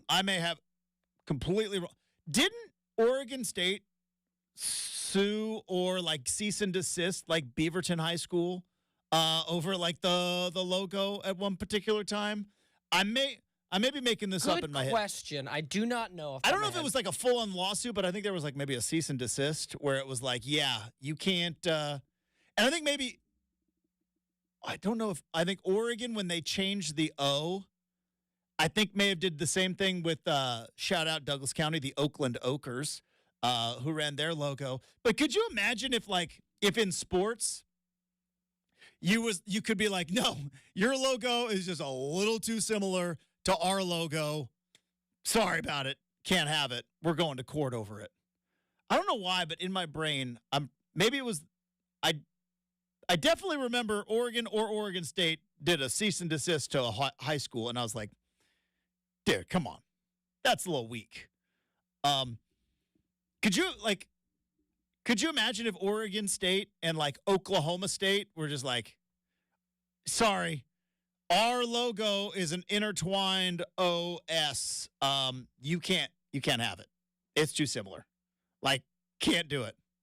I mean, this is so silly to me. I mean, I look at this, and the first thing that came to my mind is like, should the Atlanta Braves sue Alabama? Like, hey, that A, well, close to ours. You know? I guess it's unnecessary for working collaborators, Justin, who I wouldn't anticipate they're going to go away from each other. How do you go back to the set? Oh, hey, by the way, you sued me, I sued you. Cool. Like, just, yeah. I think there's an ego complex with Taylor Sheridan, and I love him. I love Bass Reeves. I love every show he's made. But there's an ego complex with that guy, and when he steps onto a set, I think we all know who's in charge. I think, and again, I don't know. I'm not a Hollywood guy. I know some people in Hollywood, but I'm not a Hollywood guy. I think this is just kind of par for the course in that world. That world's so nuts where it's just like, oh, yeah, there's ongoing litigation. Don't worry about it. That's your people and my people and production companies, and we're just...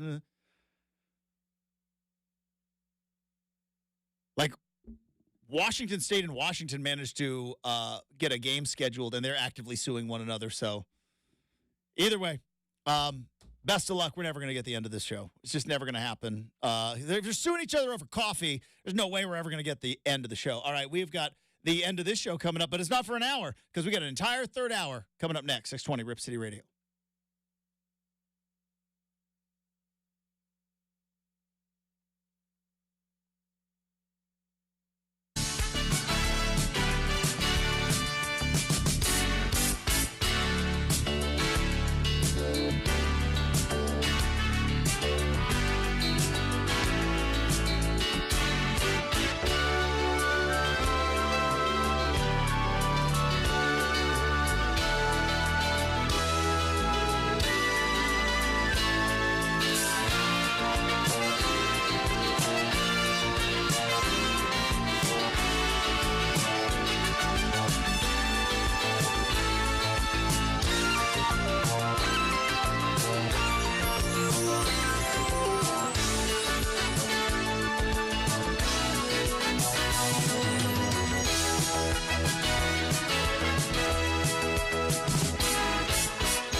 from the Goldberg-Jones Sports Desk, your 620 Rip City Radio headlines. Goldberg-Jones. Call 1-800-DIVORCE. It is 8 a.m. on a Wednesday morning. Justin Myers with you. Portland Trailblazers return to action tonight. They tip it off against the Golden State Warriors at 7 o'clock in the Bay. Pre-game coverage begins at 4:30 right here on 620 Rip City Radio. Injury updates. Anthony Simons listed as questionable, potentially could play tonight.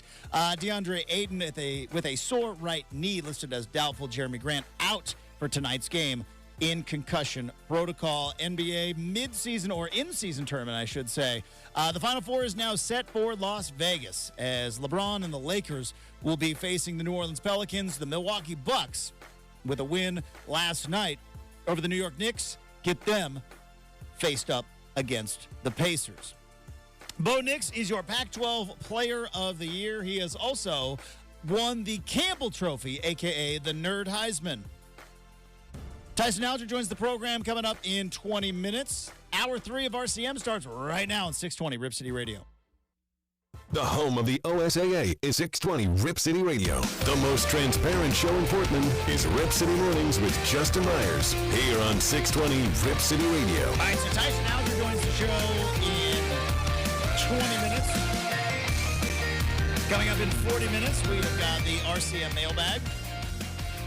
All-time great mailbag yesterday. All-time great mailbag yesterday. What a moment.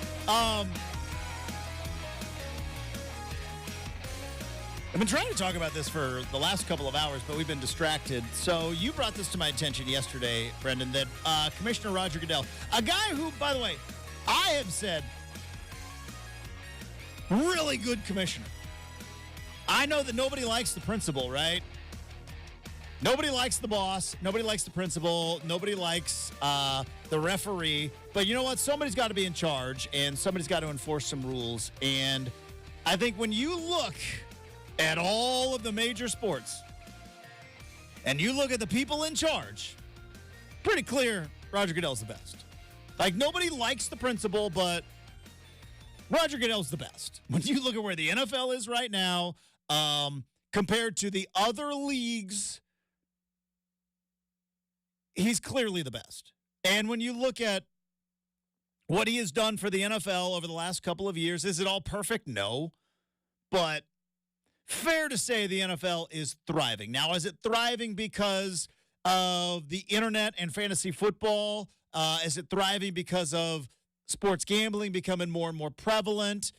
Who knows? But regardless, it's safe to say Roger Goodell is an incredible commissioner. That being said, I wonder if he's getting a little bored. You know what I mean? We talked about it last hour with certain coaches, right?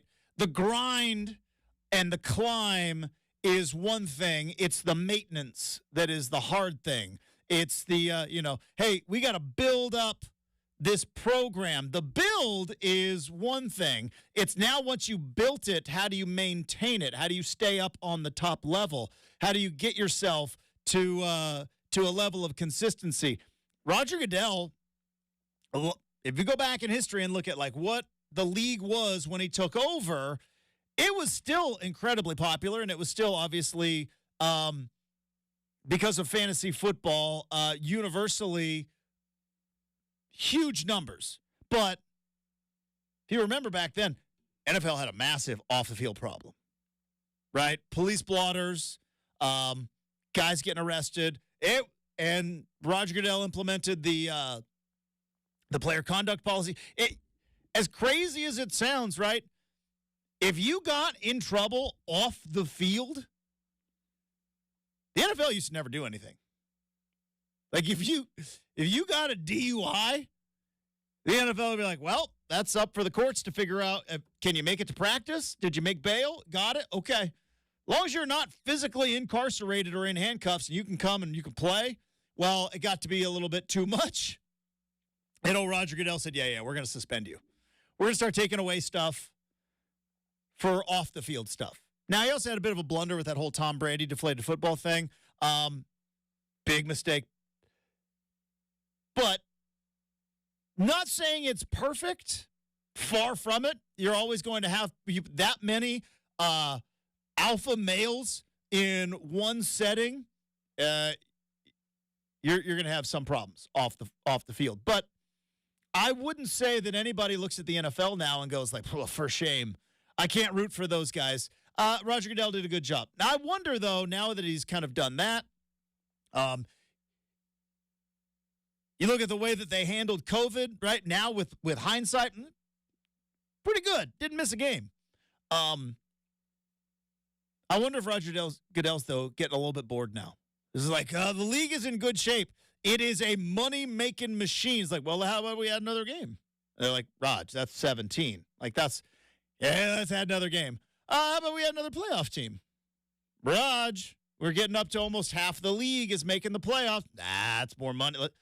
It is an ATM without an account balance, right? It is just a money-making venture. So I wonder if old Raj is a little bit bored because, Brendan, you mentioned this. I don't know how the context of this with the potential banning of the Philadelphia Eagles tush push, but apparently some people are upset about it. And, for years and years and years, it was a rule. It was a penalty. It was called aiding the runner. You could not do it. Now, it was very rarely ever called, especially in a scrum, but it was against the – and then I don't know how or why, but just out of nowhere, they're like, yeah, you can aid the runner now. And the Philadelphia Eagles and their quarterback that squats like 600 pounds and their center, who might be the best center to ever play in the NFL, figured out a system to where, like, all right, anytime we need a yard, we're going to get it. Like, we've got different variations of this, but essentially, whenever we want a yard, yeah, it's pretty much guaranteed. We're at a 97% success rate on this. We're going to get it. Nothing really you can do about it. Why? Because that guy that you are lining up against and that guy that has the football, they're just stronger than you. Welcome to football. Well, this isn't fair. Player safety. I might as well just play rugby. It's like, yeah. Yeah, go and find a nose tackle or a defensive tackle that is as strong and as physical as Jason Kelsey. Put him up there and see if you can't stop it. And so Philadelphia has perfected it. So much so that as happens in the NFL, it's a copycat league. And, I watch NFL football every single Sunday. I have seen my beloved Steelers, who do not have Jason Kelsey at center, trust me, and who do not have a quarterback who can squat 600 pounds. As a matter of fact, Kenny Pickett just had ankle surgery. But I've seen my beloved Pittsburgh Steelers. I've seen the Seattle Seahawks. I have seen the Dallas Cowboys. I have seen handfuls of teams all across. I've seen the Los Angeles Chargers with Justin Herbert, who is 6'6" with big, giant, long arms. All try to pull off the tush push. And they're all hitting at about 50%. They're at about 50%. What? They don't have that guy at center. They don't have that guy at quarterback. So it's not the play, it's the personnel. And now because one team has kind of figured out an NFL hack, not illegal, simply just having better guys than you got, NFL is going to we might need to ban this. What are we doing? What are we doing in the league? What's going on? I hate it. What? It's one of those things where it's like take away something that's fun just because the teams that haven't had a mobile quarterback or the ability to do it have complained. I mean, and it's not even really a mobile quarterback. It's just you got to have a quarterback that's strong as hell. Yeah, you know what I mean? I mean, like for instance, like Justin said, it's not just Jalen Hurts. Let's use a really bad example. Okay, a team that is terrible. On Thanksgiving Day, I saw the Commanders tush push Sam Howell into the end zone against the Cowboys. He had a rushing touchdown where it's basically that. And it's like the Commanders are objectively terrible this year. But Sam Howell's, 6'2", 220 pounds, and big dude, right? But also, I've seen the Seahawks try it with Geno Smith, fail. I've seen the Cowboys try it with Dak Prescott, fail. I saw the Chargers twice in a game. I think once was on like their own 35. Ravens are pretty good at it with Lamar, I've seen. Yeah, sure. Yeah, pretty good with But Lamar. 97% success rate, which is what the Philadelphia Eagles are with this right now. That might be some old numbers, don't know, but they're at about a 97% success rate. And it's not because the play is cheating. It's because they have better personnel. Could you imagine if, like, in his early years when Michael Jordan was done, it's like, hey, guys, this guy's jumping higher than everybody. Should we ban it?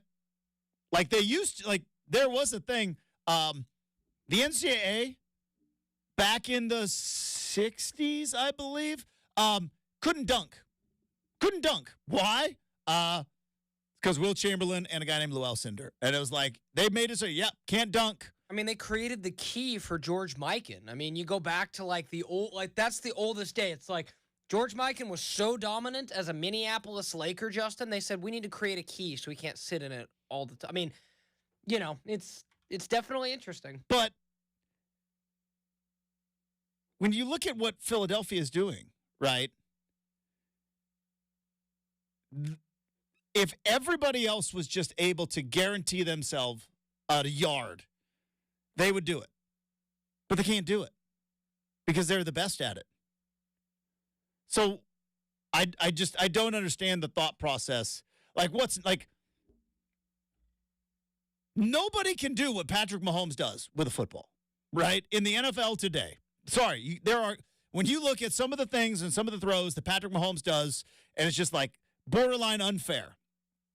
You're like, well,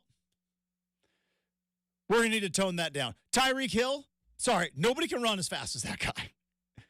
Could you imagine if it's like, all right, Tyreek, like plays over 30 yards, right? We got to rein that in because, you know, it's borderline unfair. It's like, no. Philadelphia's figured it out. I am an NFL consumer. I don't understand the criticism of, well, it's rugby. It's not real football. It's like, no. That is exactly what real football is. Real football, for my money, is my guys on the line, your guys on the line, everybody in the stadium knows what's coming. Do you got the dudes to stop it? That's football.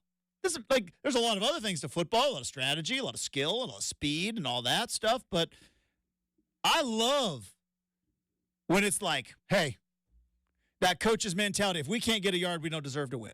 You know what I mean?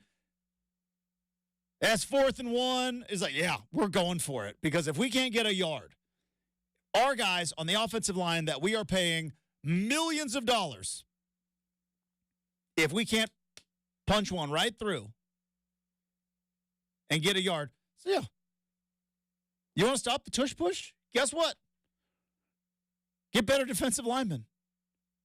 Or, here's what you got to do. You got to stop them on 3rd down. If you make it to where it's 4th and 3 instead of 4th and 1, tush push isn't really a factor, is it? Now, is that fair? No. But you know what? Is it fair trying to play against Tyreek Hill? No. Could you imagine a defensive back? It's like, yeah, that's not fair either. That guy's fast as hell. I can't guard him. With all these defensive rules, I can't grab him. I can't touch him. It's like, and he's the fastest dude maybe ever. So, yeah, I think Roger Goodell's a little bored. A little bit bored. They figured it out. They got a little hack. They've perfected it. Other teams are running it, I don't even think, at a 50% clip. Now, again, I don't have the numbers to back it up. I'm going anecdotally, but the time I watch it, other than Philadelphia, when I watch the teams try the tush push, is like, no, this is not guaranteed. I've seen the Steelers fail on it multiple times. It's really frustrating. I've seen Justin Herbert fail on it a bunch of times. Seen Dak Prescott fail on it a couple of times. Oh, yeah, they're really good. I think it's also, Justin, like you said, it's so many factors, but I think it's also like it's underrated how much you mentioned Kelsey, but I'm going to go with the offensive line as a whole because and how big your quarterback is. Case in point, like, for instance, Justin, I don't know the last 2 years who has stopped Jack Coletto or DJ Uyunglele when he needed a yard. Like that was maybe the best thing Oregon State had in their playbook this year. Well, Jack Coletto especially, like, that's what I don't understand. Like some of these teams in the NFL, if you're going to run a QB sneak, and everybody knows you're running a QB sneak, and like put a running back there. You know what I mean? Like Jack Jalen Coletto Hurts was great for college. Maybe he doesn't quite translate. Well, I'm just saying Jalen Hurts, yeah. I get, right? Because he is jacked. He's an and animal. He is built for this. Some of like Lamar Jackson kind of built for that. Kenny Pickett's not built for it. All right. I love Kenny Pickett. I still believe in him. Even though he's not, but I still do. Not write him off just quite yet, but I've got questions. But regardless, he's not built for the tush push. Why would you not put a running back there? Like Derrick Henry. Oh, or just, any running back ever, teach him how to take a snap and put two other running backs behind his big behind and push him. You're not going to Then I'd be like, all right, maybe it's getting a little bit out of hand. Yeah, you're not going to like this, Justin, but that was something that maybe some NFL teams can drag from Washington. Because Washington ran a couple direct snaps to their running back this last week, too. I was there. I saw it. It was effective. So it was effective. Yeah, I don't know. But it also helps when your offensive line just out of nowhere becomes the most physical offensive line in the history of football. That helps. I don't know what Wheaties that the Washington line was eating there in Vegas. I don't know what breakfast buffet they went to, but they had some pop. They had a little extra pop. You know who's also got pop? Tyson Alger. He joins the show coming up next, 620 Rip City Radio.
It was Friday evening, third quarter. Oregon had a lead against Washington, potentially with a matchup against Michigan in the college football playoff, and potentially a Heisman Trophy on the line for Bo Nix. Oh, boy, Ferris Bueller was right. Life moves at you fast because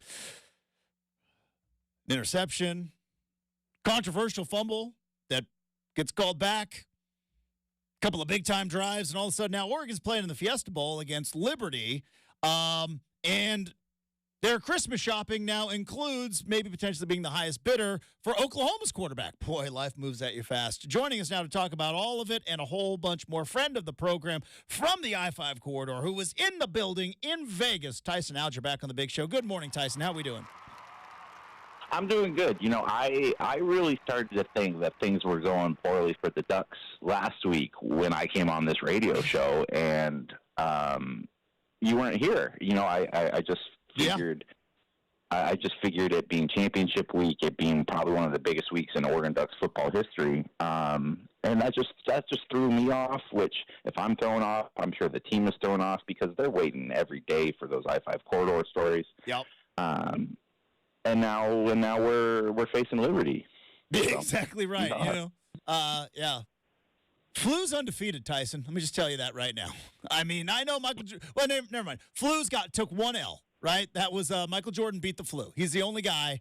Other than that, Flu, whatever I got on Tuesday that lasted into Wednesday, pretty much undefeated. So let me take a gander here of like when you're sick, when you have the flu, you probably like sit and watch sports and think about sports most of the day, right? Yeah, no, I've sat and thought about how how fast I can get from this bed to the bathroom. It's pretty much what I thought about all day long, and just how am I going to be able to make it? Let's find some Netflix and sleep the day away. But regardless, we got a lot of stuff to dive into. Let's go back to the game a little bit, Tyson. You were there. You were in the building. Washington, this is 2-0 this year. Add in the win from last year. And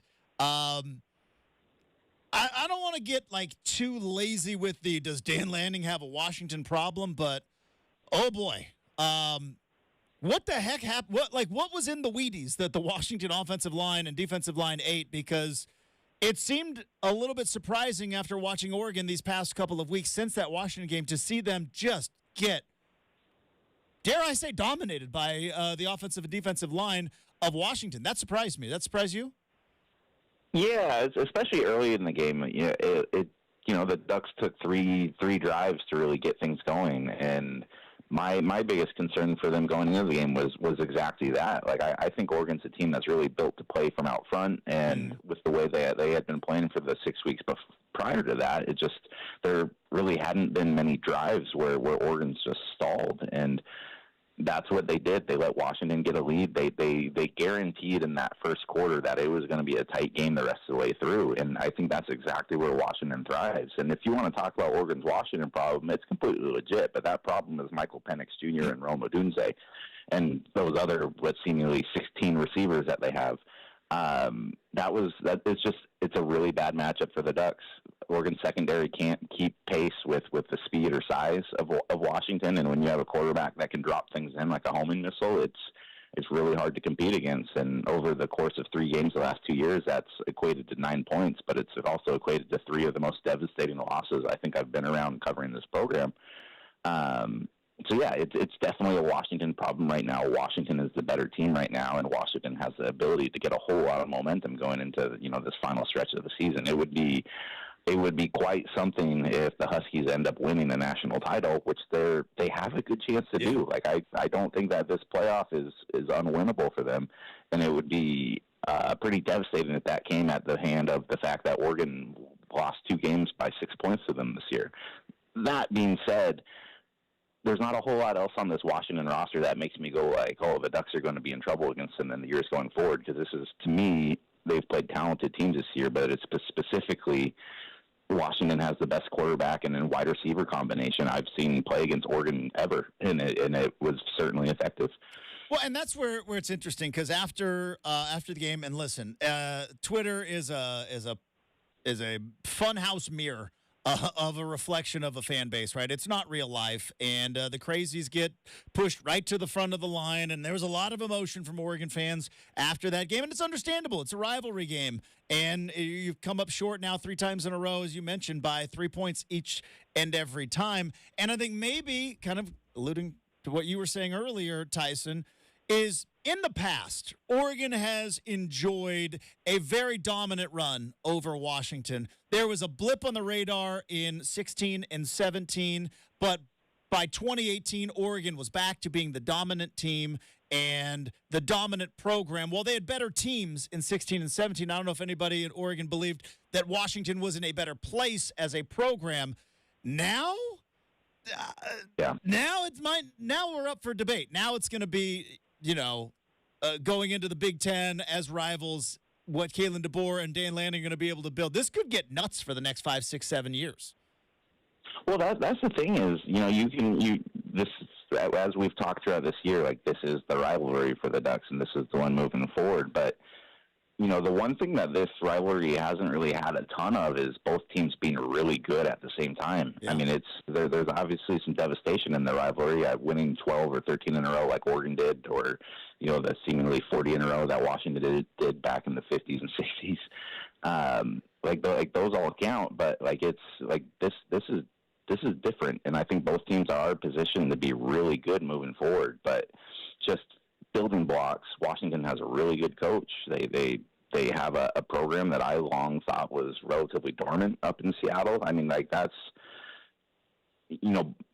part of this is because of Oregon being so good at the time, but to be able to go 15 years unchecked of Seattle being kind of a non-factor, which they were for most of this century so far. That was really beneficial to Oregon. It was really beneficial to Washington. It was really beneficial to Utah. But now that you have a team in that city that has that sort of momentum, that has that coach that is going to be able to recruit now at a better clip. Washington's never been a great recruiting school. They're going to have their pick of the litter moving forward. This is going to be really fun. The Ducks are going to have to win one of these. I don't think that anybody's upset with Dan Lanning as their coach right now, but it's also kind of no one's upset with Bo Nix, but Michael Penix might be a little bit better. Tyson Alger from the I-5 corridor joining us here on 620 Rip City Radio. Never forget that Michael Penix threw for 200 yards against Washington State, though. That did happen. That's how you don't win Player of the Year in the Pac-12, even though you get all upset, Washington fans. You threw for 200 yards against Washington State in a rivalry game and needed a absolute remarkable play at the end there to win it. So never forget. Let's talk about Bo Nix, Tyson, because I love Bo Nix. I love his story. I love the fact that Oregon is a place where he could kind of revitalize his career, and Oregon needed Bo Nix as much as Bo Nix needed Oregon. And I think it is going to be one of those stories that the fan base is going to remember and talk about for a long, long time. But when we start talking about now where he matches up against all-time greats, because that's where we're at, no offense, Fiesta Bowl win against Liberty is not a signature win. Kind of the one thing that eluded Bo in his 2 years at Oregon, right? Stats are there, rankings were there, the stakes were high, but ultimately never really got that signature win, right? Yeah, it's a tough one to eventually evaluate because I think everyone was in the position where they were ready to completely love him. I think if if they win that Washington game and things go differently, I still think it would have been hard for anybody to eclipse Marcus, but I think he would have eclipsed Justin. But now that you kind of take away having a bowl game that has just the heartstrings to it, or ones that you're going to be replaying the replay of the Hatfield-Dowling complex over and over and over again. I don't think that's going to happen, and so I think. As good as Bo has been this year and as important as it's been to the transition of this program the last 2 years, I mean, it's the fact that Oregon's in the spot that it's at and it has all this momentum is very much attributed to the fact that they were really, really good with him from the very get-go, minus the Georgia game. But I think you're going to have to look at this and look at the totality of it, and I think he ends up being behind, Marcus on Mount Rushmore, behind Justin. I think Darren Thomas now, especially with what Darren, the success that Darren Thomas had. But I mean, pretty good quarterbacks he's still up there with, and I think I'd take him ability-wise up there with anybody. But I think just in terms of Oregon legacy, that was a tough game for them to lose. Tyson Alger from the I-5 corridor joining us here on 620 Rip City Radio. It's funny you mentioned all those guys, right? And you throw Joey Harrington in there as well, and the legacy of those quarterbacks. Well, now we sit here in college football, Tyson, and there is a market, right? There is a quarterback free agency market. Oregon is definitely in the mix. They may be able to go out and pick up Dylan Gabriel from Oklahoma. Oklahoma and Ohio State's starting quarterbacks are entering the transfer portal. Like, who would have thought when NIL was part of our lives that this would ultimately lead to where we are? And I just wonder, like, I don't know if we're going to see legacy quarterbacks anymore in college football, right? Maybe potentially you could see like a 3-year starter at Alabama, but you go anywhere in the Power 5 and you have a good 2 years and you have any eligibility left, you'd be foolish not to test the market, see what you could get, and find some cash coming your way. I don't know if we're going to see kind of that legacy quarterback anymore, because now Oregon sits with a game against Liberty that, I'll be honest, not a lot of people really care about, because they care way more about, are they going to be able to go and get Dylan Gabriel from Oklahoma? You mean to say, like, they're not already, like, building, like, the Tyler Shuck statue down at Louisville after being at Oregon and then Texas Tech? And, mind you, he came to Oregon when Justin Herbert's collarbone was hurt. Yeah. If that's a little time capsule for you. If there was a Tyler Shuck statue, it's got some patina on it, because he has been playing college football for a long, long time. It's fascinating, man, because, like, if you're Oregon and you have, like, the roster that you do going into next year, and you have the ability to get a quarterback who has been able to perform in this type of situation and wants to come to your school, like, how do you say no to that? But at the same time, too, like, when are these guys going to get developed? Like, when are guys going to get, like, that type of point time? Like, I'm looking at, like, Ty Thompson, for instance, and I'm not saying that Ty is good enough to be the starter for next year. We have no clue. But at some point, it's just like all the guys who, like, want to stay are never going to play, and they keep getting replaced on top of them. And then you have, quarterbacks who are coming in for, like, 1 or 2 year tours of duty. It's it's almost like there's, like, a select group of those guys, like, available in the country, and you just get a lease time with them for a couple of years before they go off and play for somebody else. So it's going to be fascinating, because I think, especially when you're in a position that Oregon's in, why take a risk on a freshman coming in, even if he's a 5-star, 4-star guy, if you can get similar guys in the portal? I think that's just kind of the nenext evolution of recruiting. And when you're going to constantly be in a win now, when it's not necessarily towards, like, building towards a window, I think we're only going to see Oregon become more involved in the portal going forward. Well, especially I think with quarterbacks, and obviously with Bucky Irving, the Ducks got and a hand like Kyrie Jackson. They've got obviously guys in the portal that were impact players, but I mean, it just seems like into the future of college football, Tyson, it's going to be like, hey, recruit your linemen, build up your interior from the inside out, and then go buy a quarterback if you have the money to afford it. And Oregon clearly will have the money moving forward to afford it. Well, I mean, like, that's kind of still the beneficial blueprint of what Mario Cristobal came in and built at Oregon too, where it's just like, hey, we're gonna get 10 offensive linemen that can play. Mm-hmm. And the Ducks still have leftovers of that. It's, hey, we're gonna build up our defensive lines to a point where they might actually be able to get some push. And, like, yeah, it's exactly like that. It's you can get the foundations of your program and then go out and get, like, the flashy stuff. And in this case, the flashy stuff is also the quarterbacks. But yeah, like, there's never going to be any shortages of quarterbacks on the market. And I think as long as you have your roster built to a certain level or a certain status, that you're always going to be in play for that.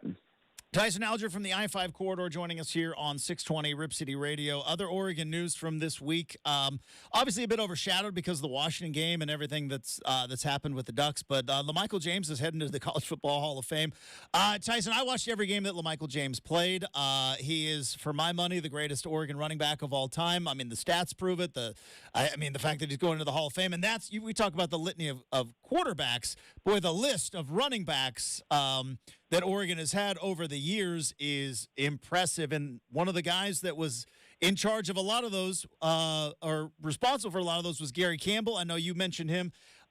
Real Oregon fans know, right? You think of, like, how Oregon football get built. Phil Knight put a bunch of money in. Chip Kelly showed up and said, let's play fast. Boom, we got Oregon football, right? And like, hey, there were some guys there before that did some work. And other than Mike Bellotti and Phil Knight, I don't know if there is anybody more instrumental in the building of Oregon football than Gary Campbell.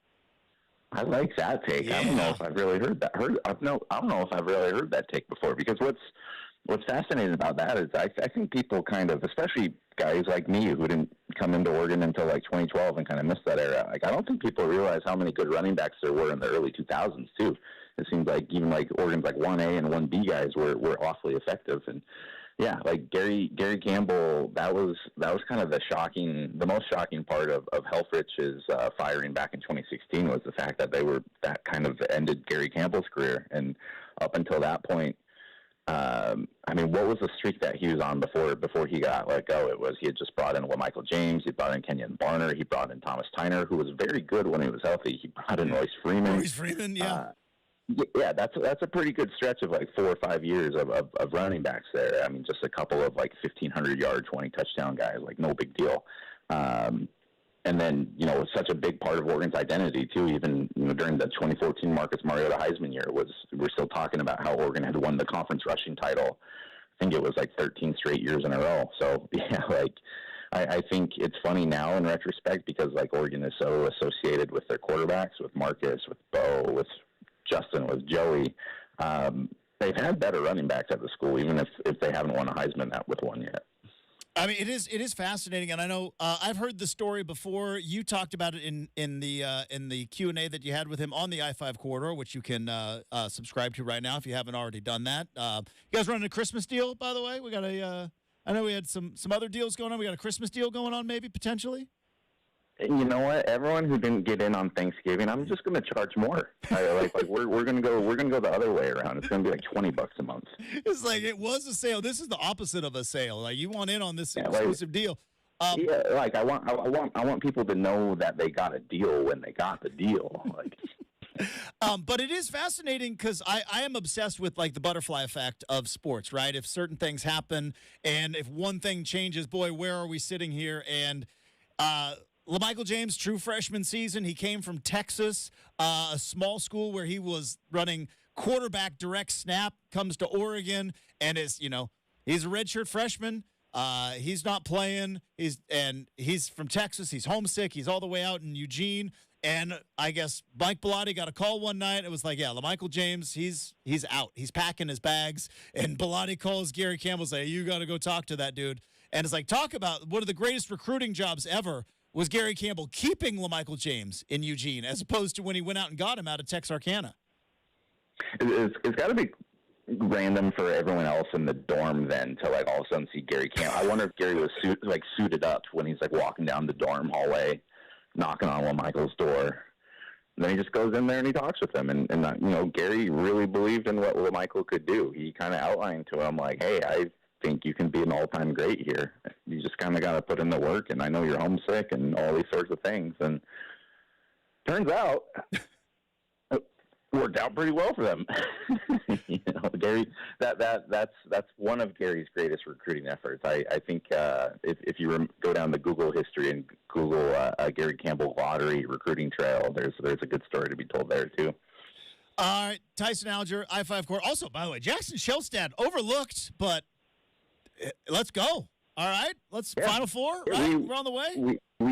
We'll have some content to talk about on that side next week if you still have me on after the ratings come in for the Liberty Bowl preview stuff. This could be our last time talking. Tyson, here's the thing. This is what we call the I-5 corridor bump, baby. Each and every Wednesday, regardless of they say certain businesses are recession proof. Certain things. Look, when Tyson Alger comes on this big show and we start throwing inside jokes left and right that you and I are the only ones that get, it's ratings bonanza. Right? This is the corridor.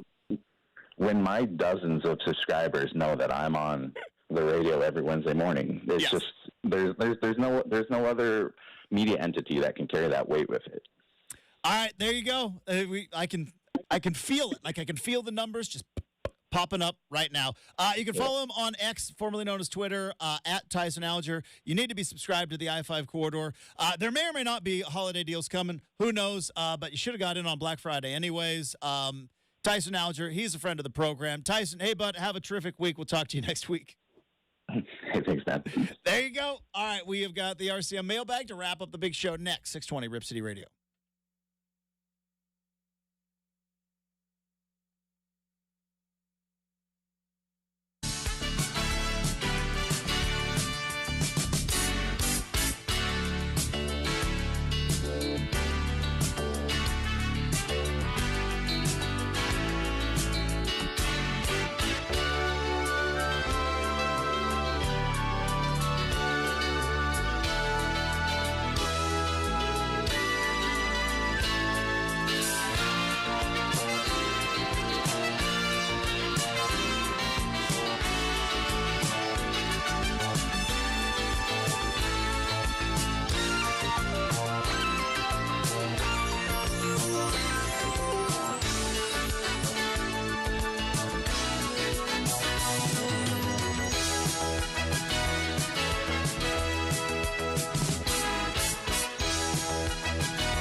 You know what time it is.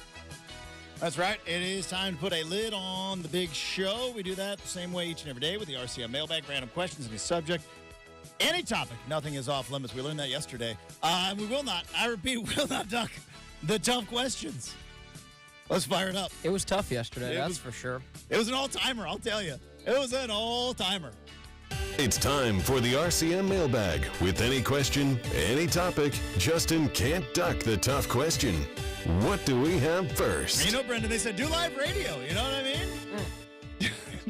There's nothing as thrilling and invigorating as live radio. Well, it's one of those things now, Justin, where, like the kids say, if you know, you know. And if you weren't listening yesterday, it's an inside joke. I'd love to be a part of one day. Boy, you missed it. It was quite the, I don't even know if it's a joke, but just quite the moment. It was a moment. Let's leave it at that. Perfect way to put it. Let's have another moment right now. Yeah, let's go ahead and open it up, Justin. What is a more annoying sound when being in the presence of someone else eating? Someone slurping soup or chewing loudly?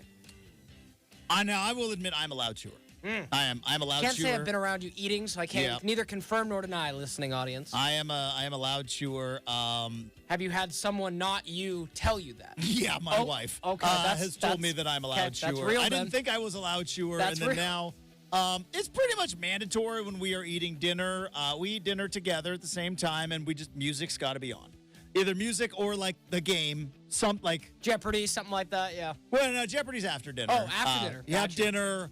Pour a drink, sit, and let's watch Jeopardy before we get into the evening. But, like, if Monday Night Football is on or, like, the Blazers are on the East Coast are on. But for the most part, I got to slurping doesn't bother me.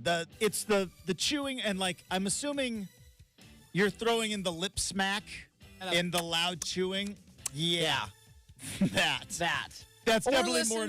Someone slurp the soup, man. So that doesn't bother me. Okay. It does slurping soup, slurping coffee, like just like nobody who you didn't have that person, and I remember having this.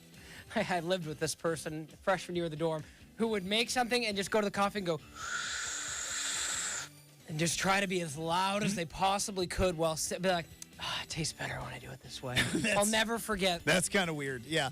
But it's of those two. Yeah, you'd rather go with that. And I say this as a loud chewer. Sure. The loud chewing, like it's okay. It's a bit much, but yes, I have. I've definitely been told. Let's stick with you eat loud. Let's stick with things that can be absolutely annoying, Justin. Of these three options, which is the worst? Feeling like you can't get rid of the hiccups. Feeling like you're about to sneeze, or as you've seen, I think it's happened to both of us, maybe more so me, but where you get water or coffee going down the wrong pipe, and you think somebody is dying when they're like, I just got to get it out. Don't need to give me the Heimlich over here. You know what I mean? What's a worse feeling for the person experiencing? Like in the short term, it's the water down the wrong pipe. Yeah, it's bad. Like that's the worst because there's no alleviation. It's not going away. You just got to get through it. You just got to get through it. I would say, though, the long term, because I have had some sneezing fits. I don't have very many allergies. No, I don't get seasonal allergies. I don't know how or why. Maybe it's my my red hair, my blue eyes that just genetically put me into a spot where I don't get seasonal allergies all that often or very bad. But every once in a while, I'll get like a sneezing fit, and the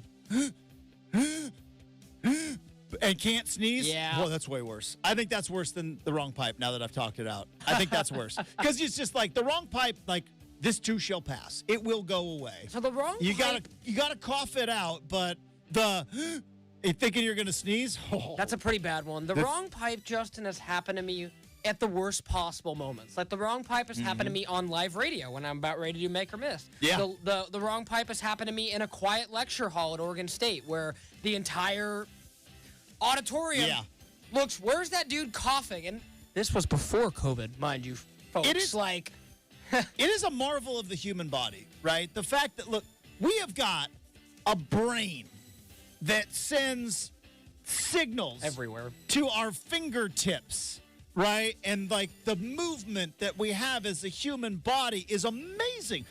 Regardless of how you believe we all got here in this great universe, whether it was, intelligent design or evolution or anywhere in between, The human body is amazing. It We is. eat food. That food is digested. Things happen. Like, it's incredible. Nutrients are absorbed into the bloodstream and all of that. All of that. We still put the water down the wrong pipe, and we are gone for a good 2 minutes. Oh, yeah. No, it's terrible. Absolutely terrible. I've always said this, too, like the amazingness of the human body, yet we can still bite our own tongue. This is true. Or cheek or anything else. Yeah, like somebody like was out to lunch on that day. Yeah. The All right, Justin. wrong pipe and the biting of the tongue day. We got about a minute left. Real quick answer, just top of the mind. Would you rather have to deal with alien invasion Oh, here we go again. or zombie apocalypse? I would much rather deal with alien invasion. Interesting. Okay. All right, let's just pretend that zombies are real, which they're not. But like if they are as they seem in the movies, Yes. like there's no talking to them. No. Whereas I believe we can maybe find a little communication Find a medium ground with our the old, alien brothers yeah. and sisters I and love it. anybody in between, right? I don't know if they do genders either, but it's complicated down here. But the zombies, like, there's no talking to those guys. They just The key here for me, because I've watched a couple shows now, like The Walking Dead, those zombies, they're not fast. They kind of drag. Then I've watched The Last of Us, which those zombies run full speed and are like, yeah, looking- but that's on fungal thing, right? I'm just are they saying, like actual real zombies, need to- or are I they would- like infected? Yeah, I would need some sort of like, baseline. Like, Did I are they watch- fast? I watched that show, and like the first episode, I was like, "This is kind It's of pretty cool." crazy. It was- and then I yeah. watched 2 more episodes. I'm like, I'm out. Nope, I'm out. It's pretty Too crazy. weird. This is too gross. The vines they keep the fungus that keeps growing. I'm out. All right. And speaking of out, that's going to do it for the Big Wednesday show. Thanks to Tyson Alger from the I-5 corridor. Thanks to super producer Brendan, and thanks to all of you. Have a terrific Wednesday. We're back tomorrow morning bright and early here on 620.